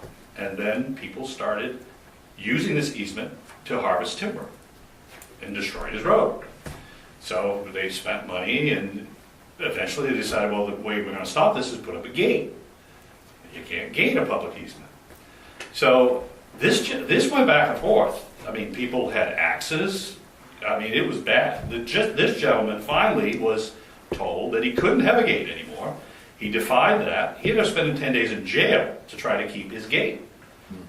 But he was spending extraordinary amounts of money to try to maintain his road. It's a very strange situation that we have in Maine. But the problem is, this is my problem with this, because I am definitely pro-access, it shouldn't be gated, it's blah, blah, blah. But where it is a civil issue and not a criminal issue, that's the problem. Because technically speaking, yes, we can remove the gate. Or an abutter could remove that gate. The bad part is you could end up in court for vandalism or destruction of property or whatever because you are altering somebody's property when you're doing so. So I don't understand, or this is my personal issue with this whole conversation is, if the state is going to deem that you shouldn't have it, why don't they back it up criminally so you can enforce it without the cost? Be great if they did. But To they me, didn't. this is one more example of this and other issues we're already encountering, that all of these rules are written to help their friendly lawyer to keep this going. Because that's the answer to this. Public easement's not supposed to have a gate on it. So the right way to do this is to spend the money to hire a lawyer to go to court and have a judge say, it's a public easement, you need to remove it. Well, to your point, it actually gets better. Under Chapter 205, limitation of actions, adverse obstruction on right-of-way, interruption by notice. Now, what you said is true. If we took him to court, if we paid the money, he probably would get a declarative judgment, and he would be told he'd have to move the gate. And if he didn't, he might spend 10 days in jail, like the guy in Fayette had to. Okay, but you're going to spend a lot of money to get. You're going to spend the money. So, and it's all because he technically can't have the gate. No, technically, he's not supposed to be blocking it, right? Correct. However, if he's successful with his gate for 20 years, the public easement goes away. Correct. So the state has this statute that says you can't have a gate, and it's a civil case if you do have your gate, and in some cases it'll even put you in jail if you don't remove your gate. However, After the judge deems that. correct. No, you never can tell a judge to just pound it. They don't like that. Correct. But if you're successful in that you leave your gate there for 20 years and no one complains, guess what? You can have a gate forever. There's no public easement anymore. So the law was actually designed for you to try to have a gate. That's right. But the good news is, you don't actually have to get him to remove the gate to reset the 20 years. A notice in writing given by the owner of such right-of-way or other easement of such right-of-way or other easement and duly served and recorded as provided in section 812 shall be deemed an interruption of such obstruction. So the letter we sent him reset the clock for 20 years. 20 years. How silly is that? It's very silly. I mean, it doesn't make sense. But I don't think you want to put a chain on anybody's gate without a judge telling you that it's okay to do that.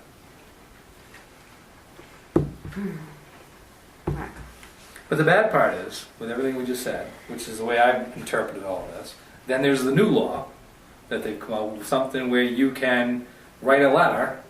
If this board, according to and this is new, if a board of selectmen authorize an abutter to remove the gate, currently state law says they can pull the gate. Now, MMA... The abutter can. The abutter Yeah. can. Yep. MMA is dubious. Doesn't say we can. Well, no, we can do it too. Yeah. We can sign a letter right now, and we can send our public works up there based on current state law and pull that gate. But it hasn't been tested. And she said, I wouldn't do it because it's going to get tested and it's going to cost a lot of money. A declarative judgment, it's funny, that website I sent you, typical declarative judgment is between $50,000 and $60,000. Wow. Wow. So the question to me, I have one question. yep, Where are we at? Totally off subject. okay. Gray Road. About, Dollar wise, yep, right now. over 6,000 There you go. Illegal. on legal. And we haven't even had our questions answered yet. Right, That's right. I haven't gone to court yet. right. Nope. But I'm just saying, if No, if that's we a test good this, relative point. that's what I was trying to. Yep. Well, haven't accomplished anything. If we So- tested this new law, Right. Right. If we became the test case. So the question that I think exists for this board is what involvement does the town want in this? How much money are we willing to spend to address this issue?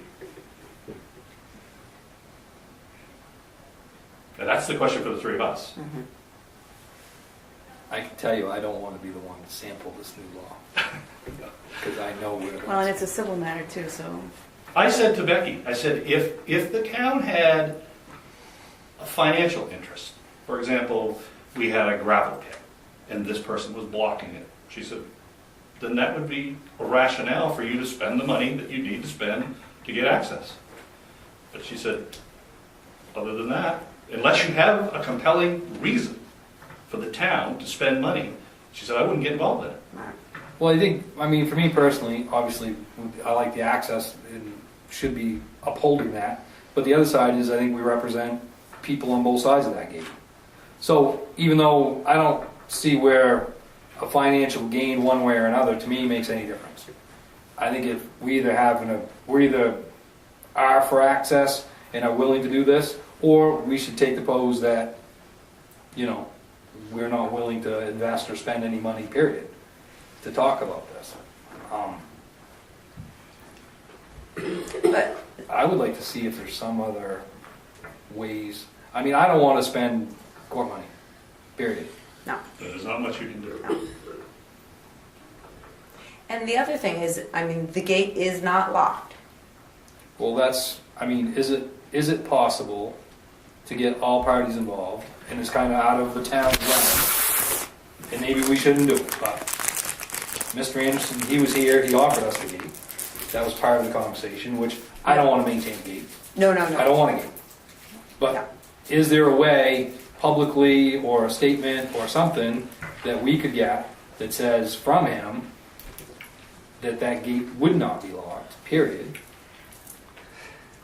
Is there a way to make all parties involved so nobody ends up having to go to court? That almost sounds like mediation. It's close. I don't think that's really our role. No, I mean, No. really, I see my role is I mean, I'm not willing to spend money to go protect the court. town. I'm not willing to do that. If, like I said, if the town had an interest down there that I felt was in jeopardy, it would be Take it my down. responsibility to protect that interest. I mean, if our woodlot, if our town property, right. That's a there you perfect go. example. that There would you be, go. but I mean, to say it like a gravel map, if we had, that's different. And you know what we would do? Is we'd just keep sending them a letter every 20 years to keep that access there, and then when we were ready to harvest, we'd sign our letter and take the gate down.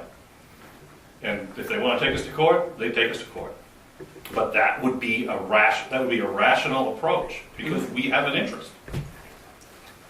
But if we open That's this a- can of worms, But that's not a financial interest, that's a, well, you're that's a not talking about that's timber a- harvest. correct. Right. But I mean, but that's our land. Correct. You know what I mean? That's not per se, I don't look at that as being a financial, that is our property, period. Right, but when you harvest that timber, you're going to bring in Well, I a considerable amount of know, money. I know that, but I mean, that's not the same.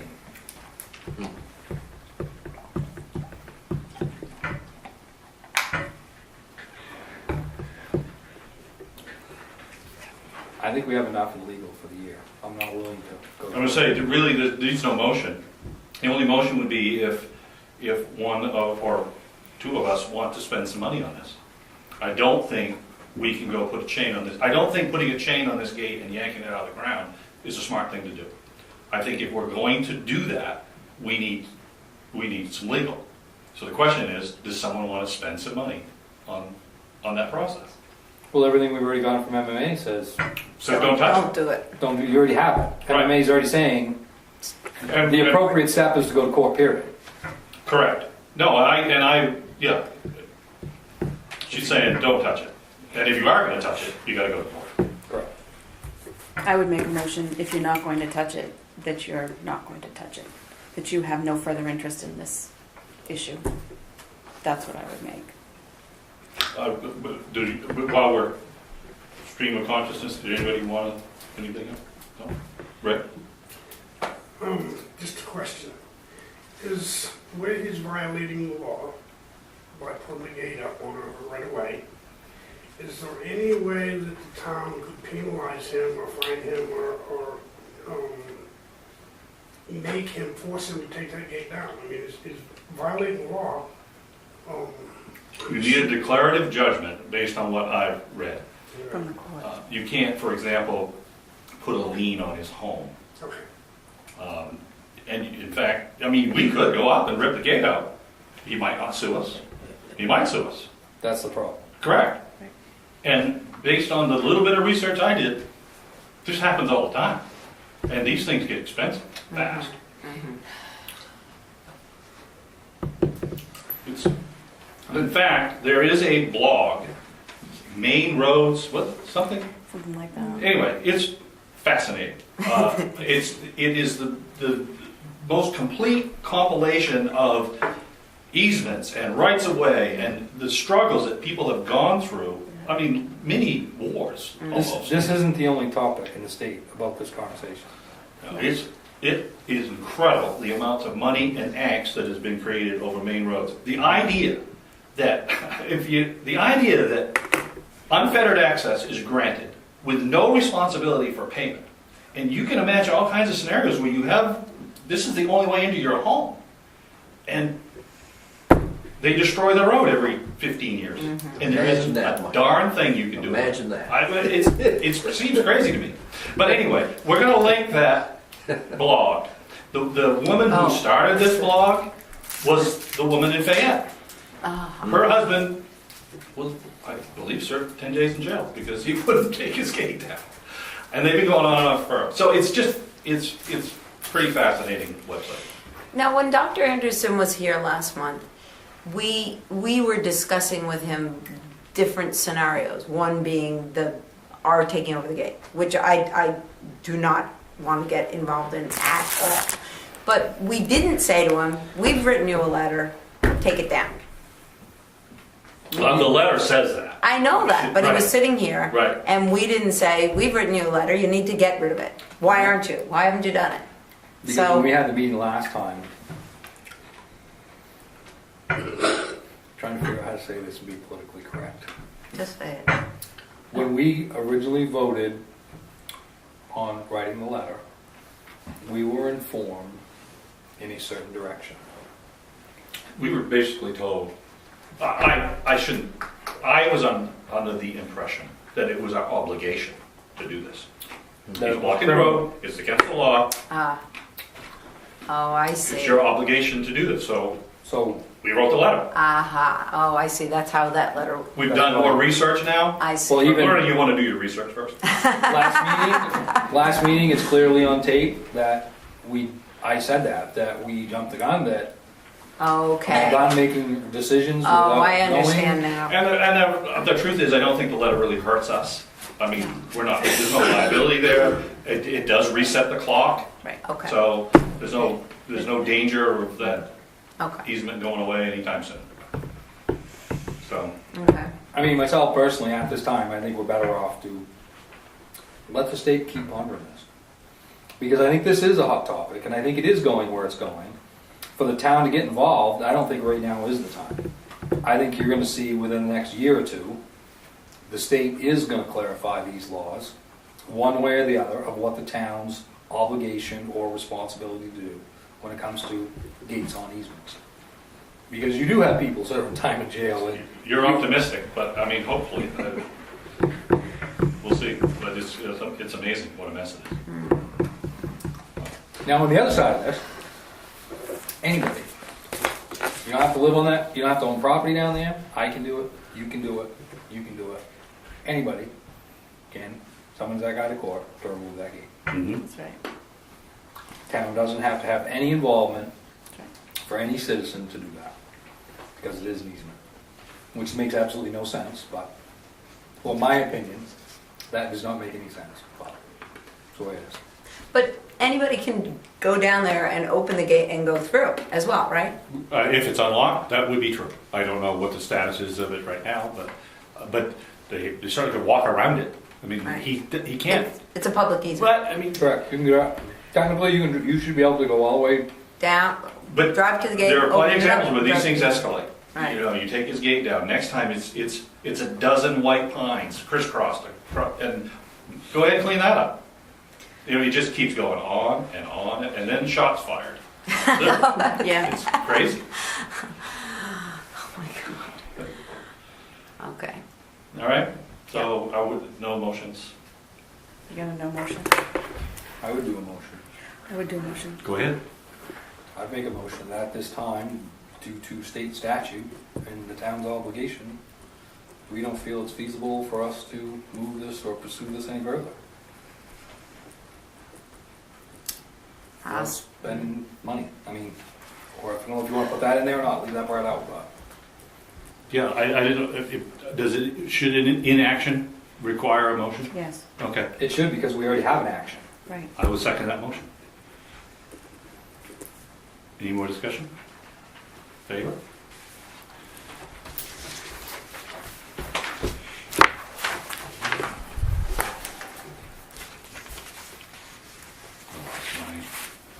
There we go.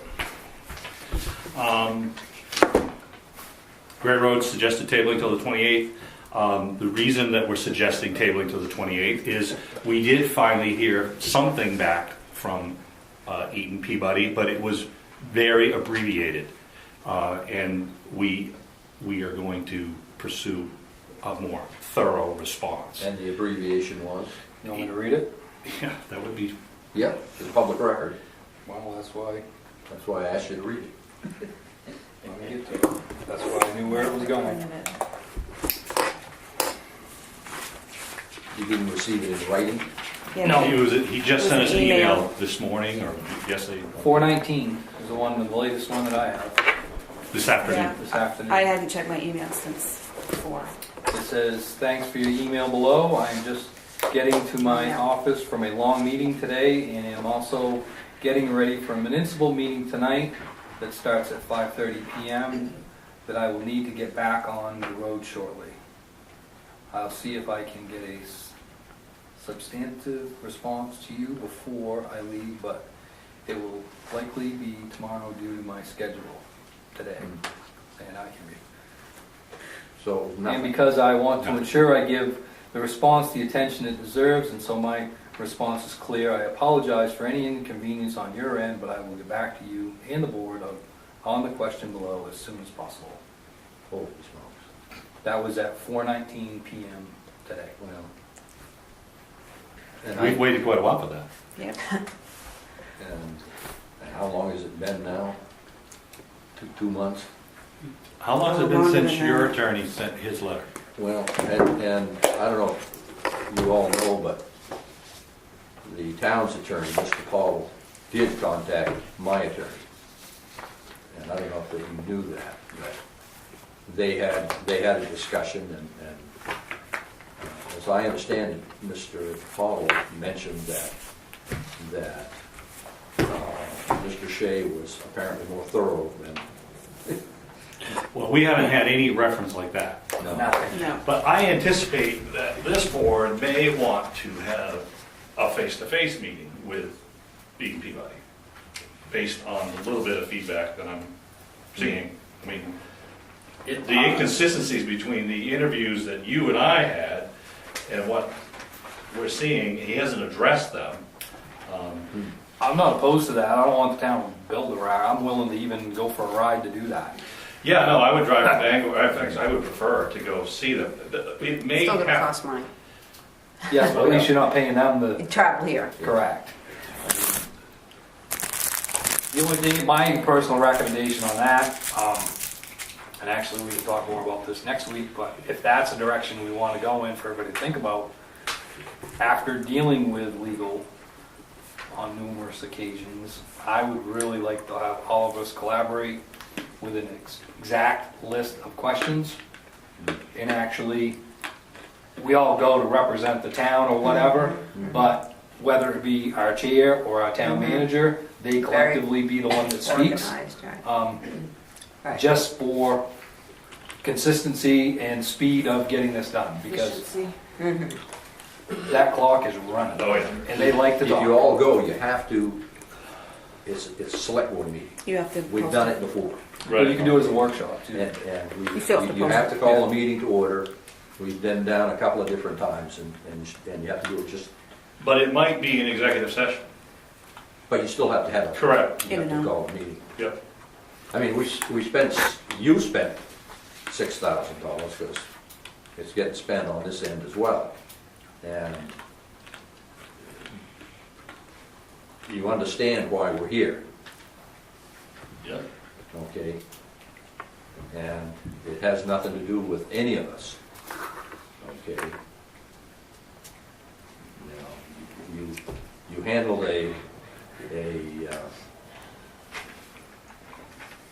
you changed a policy that somebody decided not to adhere to, okay? And so it's costing the town and me a lot of money. When we get Mr. Pottle's response, I think the board will then make a determination as to whether, we would have the rationale as to whether we need a face-to-face or a phone conference or something.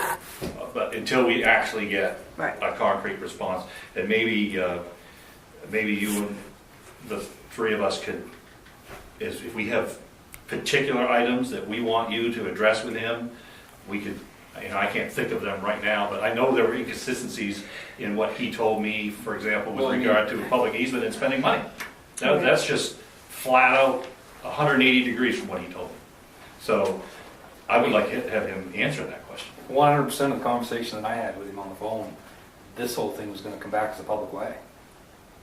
It was not gonna be used as an easement. Correct.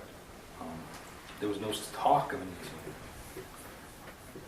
I was rather shocked when we found that out. So with the agreement that we had, that we were very willingly to finish this year, that's fine. But when that letter came in and deeming it as an easement, that kiboshed the whole thing, because once it's deemed that, we can't oblige to that. You would have to take the whole thing back to the town. Which he cautioned me against. Yeah, he told us, do Don't do not that." do that. Do not take this to the town. He said it's You not can't. worth it, which I don't think he knew that we had no choice. And we paid a lot of money for that advice. So, we need them At to. what point do we get a second opinion? Because, I mean, it sounds as though we have Well, an I think- attorney who. I think that's a good point. Now, But we need, I'd like to see how he's going to react to this kind of misdirection he's given us. He's never responded to, and it was MMA that said to us, no, you can't proceed in the way that he's advised you.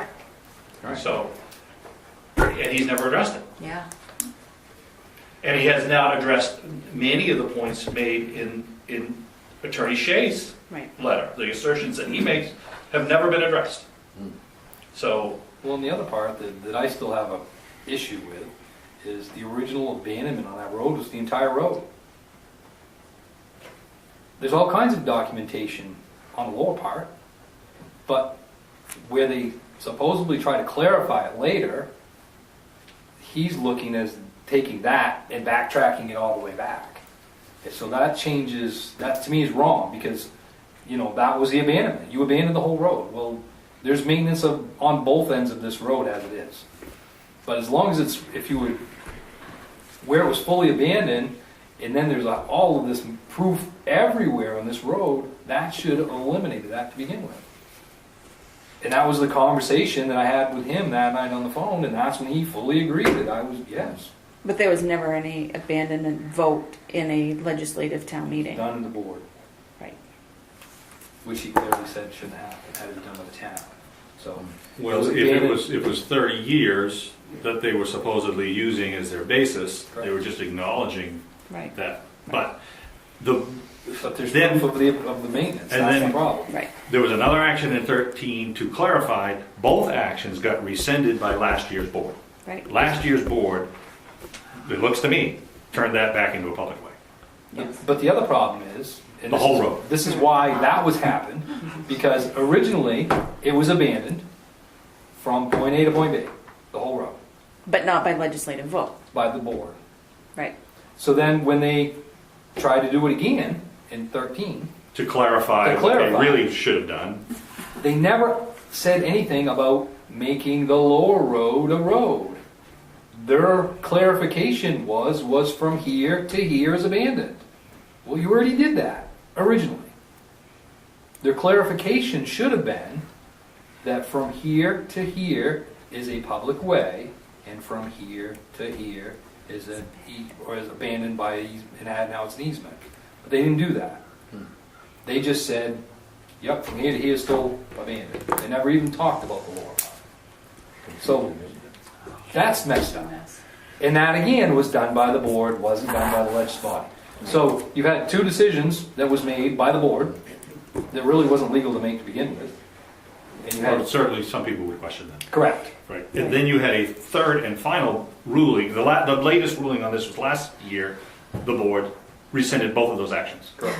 Under the advisement of legal. Because they were both done in the board, that wasn't done by the town. So that's the board current understands status. what And I'm setting all my gravel. Yeah. You know the whole agreement, do you, Lois? I'm mostly yes. Okay, so I purchased the gravel. I cut all the trees on the north sides so the town could ditch. Now the town has spent $6,000 in legal fees, nearly enough to finish the project. Exactly. Stan. Yes. Nearly enough to finish the project. Lance is getting a little hot under the collar. You know? I'd rather sell Happy Fowler than do this. Yeah. Roads. Yeah.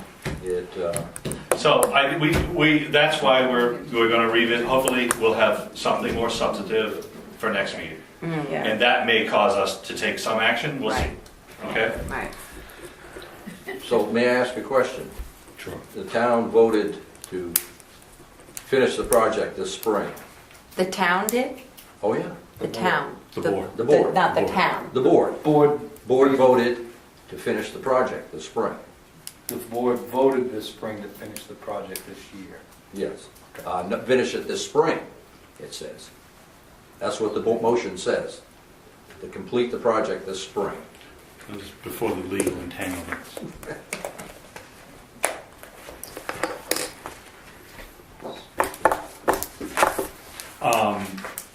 Item D, computer repairs and efficiencies in the office. 2 estimates. Suggest tabling for the 28th. Take your guidance on that. Correspondence. Bruce Flaherty. He's with Spirit of America, and I believe Oh, yeah, I know what that is, sorry. they just want to volunteer. Yep. We nominate a volunteer, and they pick up the hat for the certain counties and stuff. So do you want to nominate a volunteer? The suggestion is typically who the town report is dedicated to. Oh. I mean, it's just a, yeah, it was the librarian. Librarian and Wilson. Newt. Oh, yeah. Who's Wilson? Wilson Newt.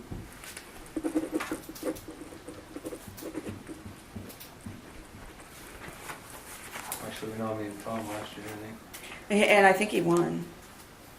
I mean, they have winners, and they. he? I heard afterwards it was Tommy's, that's part of the PCDC thing, and it's all down through there. And there was a little upset because most of the towns didn't nominate anybody and hardly anybody showed up. So we can not, or we can Oh, I'm nominate. open, yeah, definitely. Yeah, we might as well. Good. Yeah. So this person has shown an interest? Or No, he contacted you. He Oh, contacted. okay. The organization You is contacted the hired- 2 people noted in the Yeah. town report? Yep, Yeah. let's do that. Oh, Okay. yep.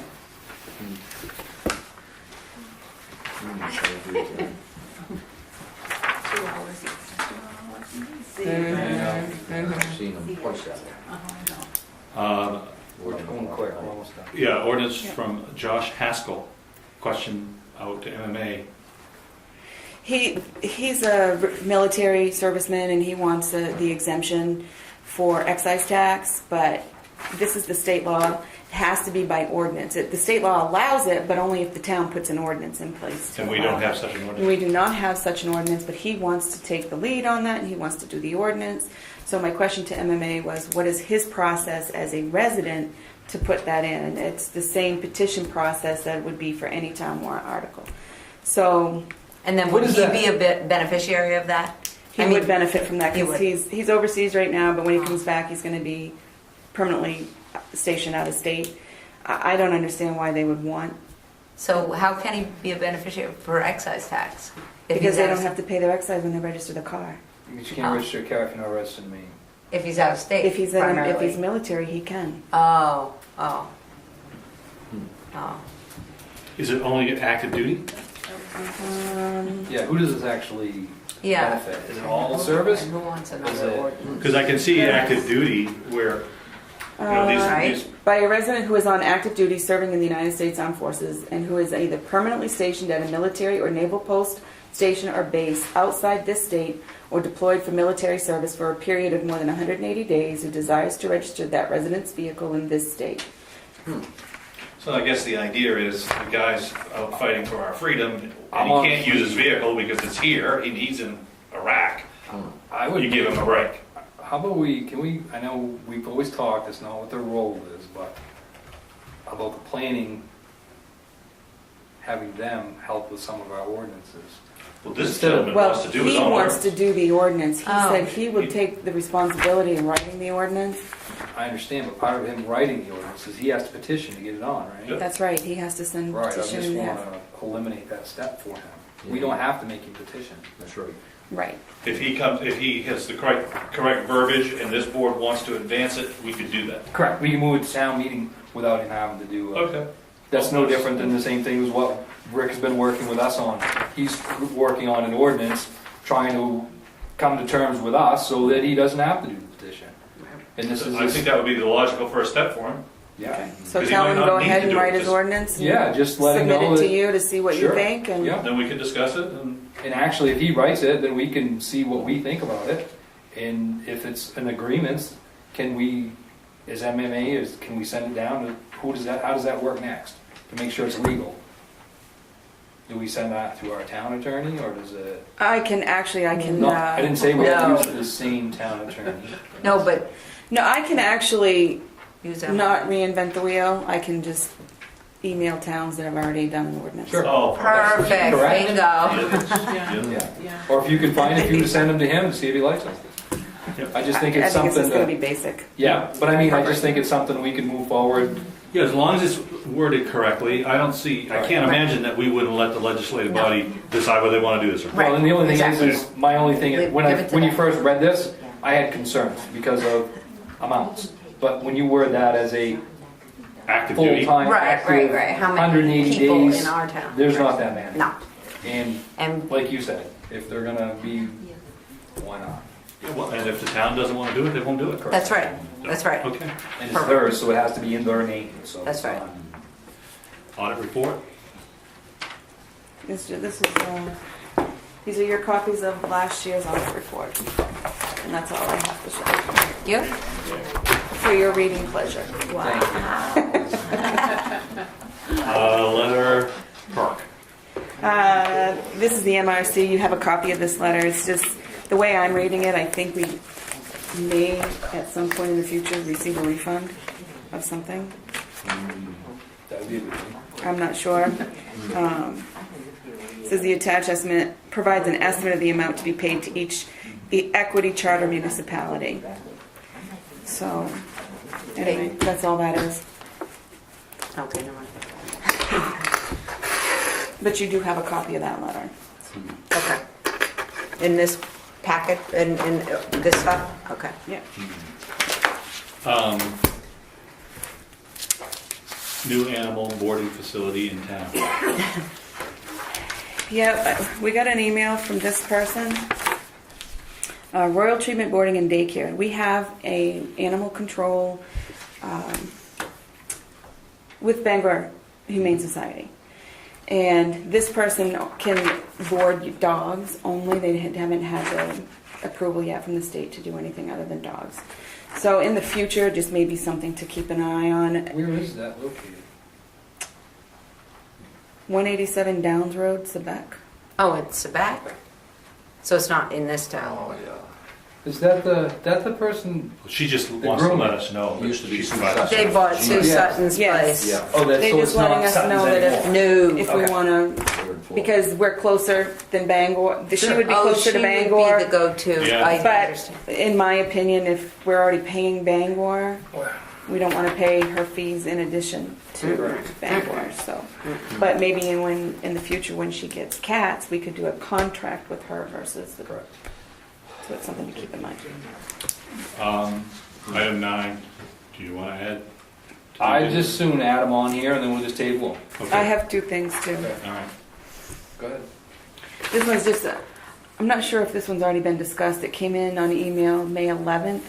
It's from the ATV Club. They would like to add the East Sangerville Road and Sangerville Line Road to the list of approved ATV access routes. Have you guys already discussed that? No. Do you want to table it for now? Yep. Only because I'm looking at that clock behind you. What two roads, so I can just, East Sangerville Road and Sangerville Line Road. okay. All of East Sangerville Road? East Sangerville Road currently goes down Well, I to, thought I saw it goes down to, There we go. Goes downhill, Yeah. Lane's the Corner. Anderson Road too. Big Yeah. Hill Road. yes. Yes. Yes. Actually, the reason why that's coming to be is there's a gentleman moves down that way that is disabled and he doesn't have access to the roadway. And That's why that's come to be. okay. And that's to the Board of Selectmen.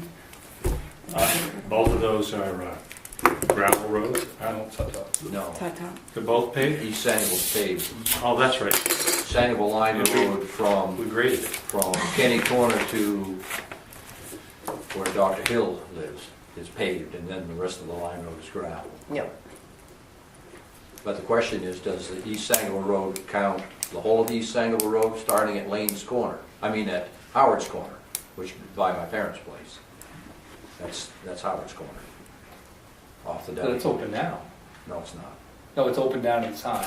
No, and I think to clarify, I think it means, and I will clarify, but it is from McNaughton Hill that way. Okay. It's not from, Howard's Corner down to, Yes. down to Yes. the Flanders Hill. Road. correct.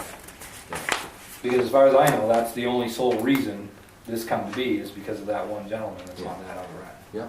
Do we have a Here. water district board? Here, Yes. everything else. You want to read it? Please. Oh. The trustees of the Guilford Sangerville Sanitary District are disappointed to hear back from the Water District on your refusal to have a conceptual preliminary discussion on the concept of possibly combining the water and sewer districts at some point in time. We feel there could possibly be long-term savings that should be explored to offset future rate hikes for both utilities. It is our belief and obligation to explore all alternatives to try to reduce costs and at the same time streamline operations in any way possible. With industry, schools, small businesses, and homeowners all struggling to survive and pay bills, we felt a discussion with you would be prudent at this time. Also, with the aging workforce at both utilities, we felt timing was right to discuss possibilities and ideas to see if there in fact could be some savings. Once again, we would like to express our disappointment in your decision, but would like to make it clear the Guilford Sangerville Sanitary District still would like the opportunity to sit down with the Guilford Sangerville Water District and openly discuss all possibilities. So Huh. our water district refused to Sit get down involved in with this the- conversation, and they're letting the select board know this. Is that? That's is why that I'm how reading you it. would?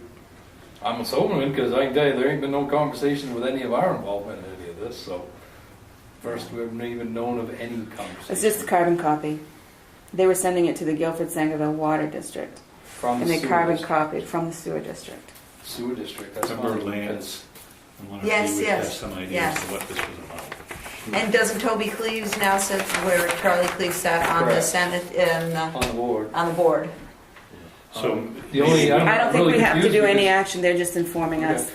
I'm just a little concerned because there's only like 3 people that work up there, Yeah. and one of them's hasn't been there that long. I think he's younger than I am. Maybe I'm an aging workforce. And I don't know that. I'm just wondering what was proposed that they have. Yeah, well, It'd Yeah. Be, it'd be in, yeah, a little more detail. Well, would be and, nice, I and guess. Charlie was talking about that about this merger. and so that's why he was eager for Toby to get on, that he was younger and they were going to be working on this. So I don't know what happened, but nobody's reported to us. Evidently, they don't have to. No, Right, And you don't have any input anyway. right. right, They're quasi-municipal organizations. yes, Correct. So you don't have any input. no, And we're there's just other- being informed. Yeah, by Why you Yeah. don't Angie. want to keep them, I don't know why you would want to merge them together. There are other communities that do it. I don't really understand. Other communities do that. Yeah, but maybe just because of work numbers. But they obviously are looking for us to put some pressure on Yeah, this. yeah, that's right. Other entity. That's exactly right. If they will come forward, so making this merger lets us eliminate a few hydrants. and reduces our hydrant Well, tax, that, I would greatly recommend.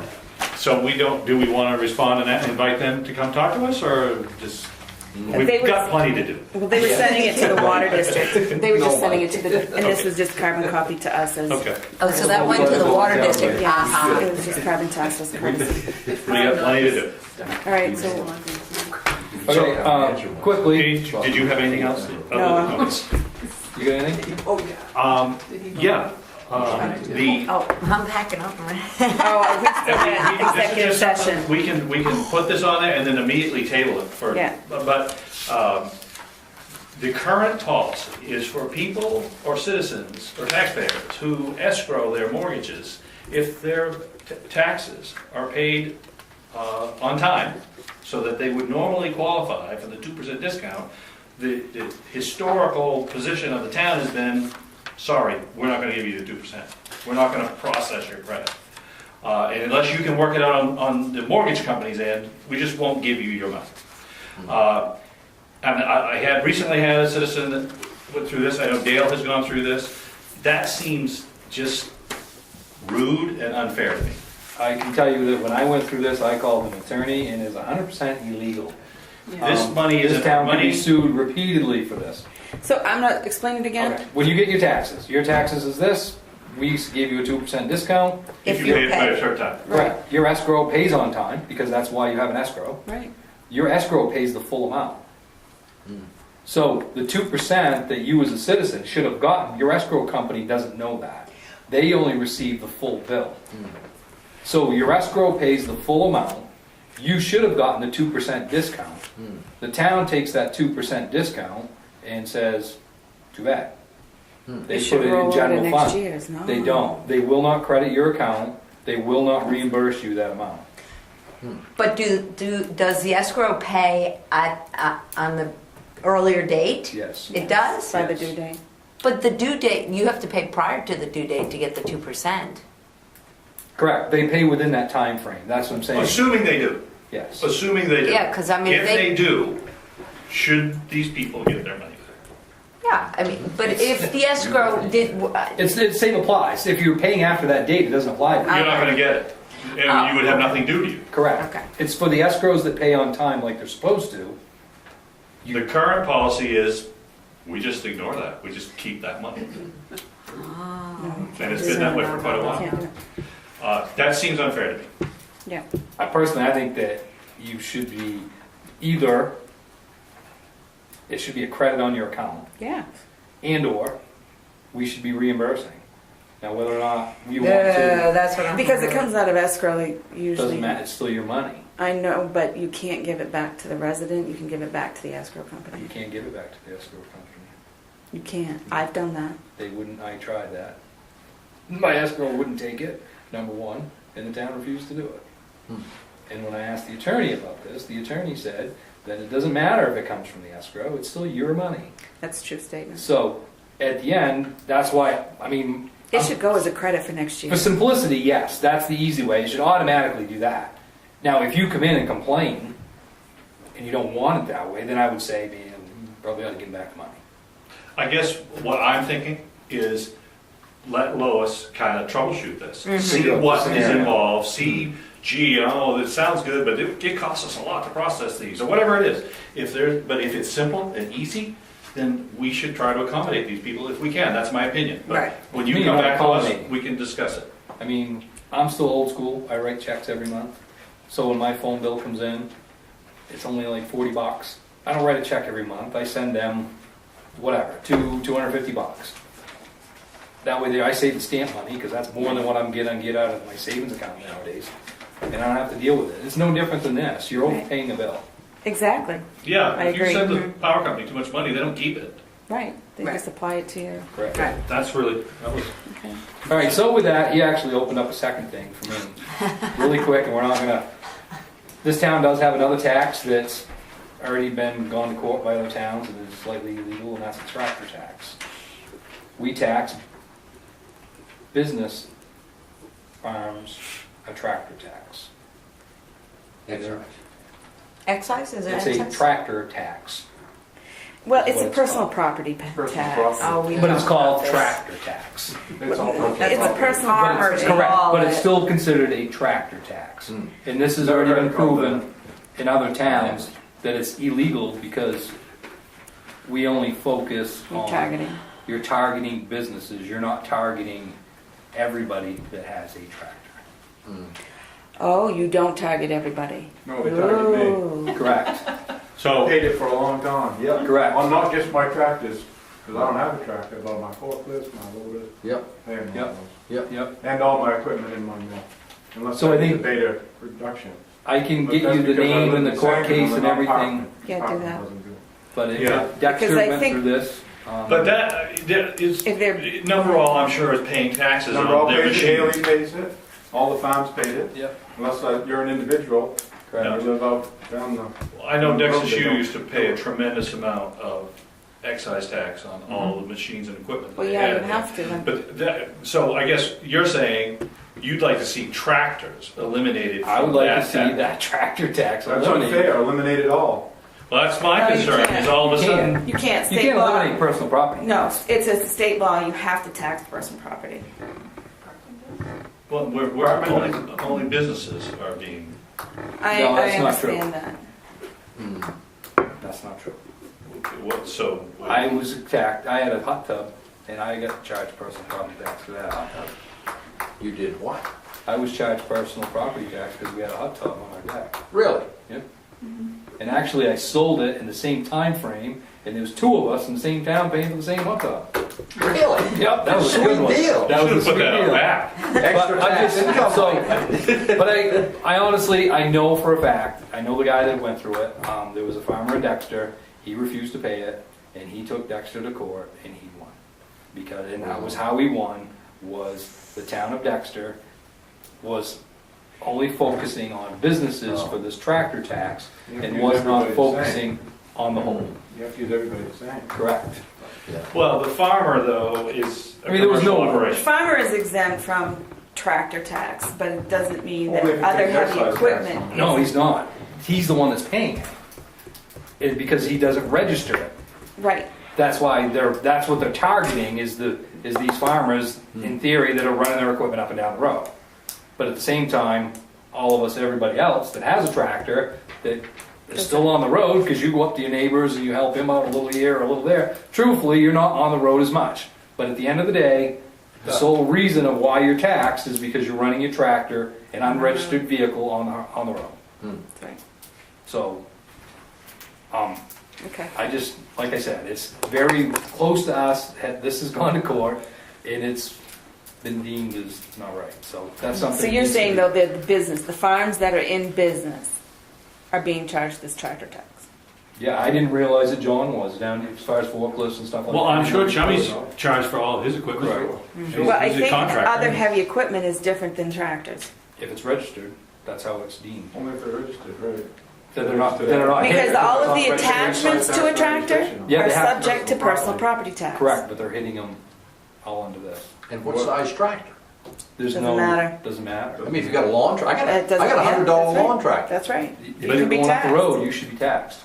Well, it don't take, it barely gets around the lawn. We should check into None of my his stuff lawnmower. goes up the road. Then you shouldn't be taxed. Then I shouldn't be taxed on it. Correct. Well, I'm taxed We're on, trying I'm to- taxed on stuff that's in the ground that doesn't get moved. I understand, but I don't want to go to court either. Yeah, I know, I know. That's the problem with all this, is we're trying to, if we're gonna, what I'm saying is, I'm not saying you have to eliminate the tax, but if you're gonna use it, you have to use it. That's a pain because that's what they did in Bradford. Correct. And they had they went around everybody's town, and if you had a new tractor, they can put a list. I mean, I had over $1 million in valuation on just Really? tractors, yeah. Wow. Drive around. There's an awful lot of brand new shiny Kubotas around. I think the state gives you, the municipality, a lot of leeway. You can tax snow blowers and Chain all link sorts of fence. things. Chain link Okay, fence. so that's something else. That's You may never get table voted in for a again. future. Right. But My last quick thing to table, talk more about next time, is I did receive a complaint about ATVs and speed. Yes. Mm, Oh, yes. It's a touchy subject. Speaking, I did call, of course, it's one of, very close to my residence, so I have numerous phone calls on this subject. And it's a multi-problem that we've been having in that stretch of road. Last year, we ordered signs last year because of the animals, the horses. Lois actually got those put up this year. So I'm in hopes that's part of the problem and maybe that will help. But if you call the state and talk to Brian Bronson, that's the one that's in charge of the ATV program down there, they will tell you that any road that the town opens up and or any state road that comes to them to be opened up, they will not open up a road with a restriction for speed. That their belief and their stance is it's much safer for the ATVs to be going at traffic speed rather than going slower. So, I understand that, and I guess, but this problem or this complaint hits in a different because it's more of a noise complaint, it's more of a nuisance complaint because of horses. So, I'm not really sure how we want to talk about that. I did bring it up through the four-wheeler club. The four-wheeler club stance is, we don't care. If you want to leave it at 45, great. If you want to go to 25 or whatever, the club will help with that. As far as signage, the club would help put the signs up. So, I mean, whatever the town decides to do, the club's thing is they want to do whatever we need to do to keep the access. So, I don't know. It's something to think about, and we can discuss it more next time, so. do.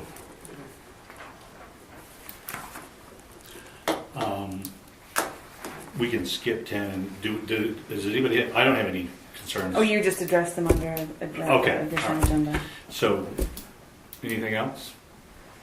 What do you mean skip 10? I didn't. jump over it. Yeah, on number And come 9, back. does anybody want to add anything else on 9 before we leave it? No. Okay. So we need to go to executive session?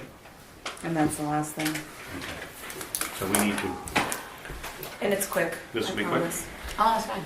You gotta read the verbiage. yeah, do you have the language for me to go into executive session? What? It's right on there. Put the lasagna in the oven. Oh, okay. All right. So, Oh, that is? I didn't know that. Hartman had the same problem with think? people I with don't- tractors in town, I and don't- Glidden's sawmill, Bob Key in charge, and Did you farm like over it? there, so they did away with it. Well, that's what, I'm not sure how Dexter We turned it out. got tractors, we got skidders, we got excavators, you got bulldozers and stuff like that that don't have excise tax on them. And those are businesses too. You charge the businesses, charge the residents. That's right. I wonder how much revenue we're getting. And then, and we're gonna go into, and then we'll be done, so I'll be home soon.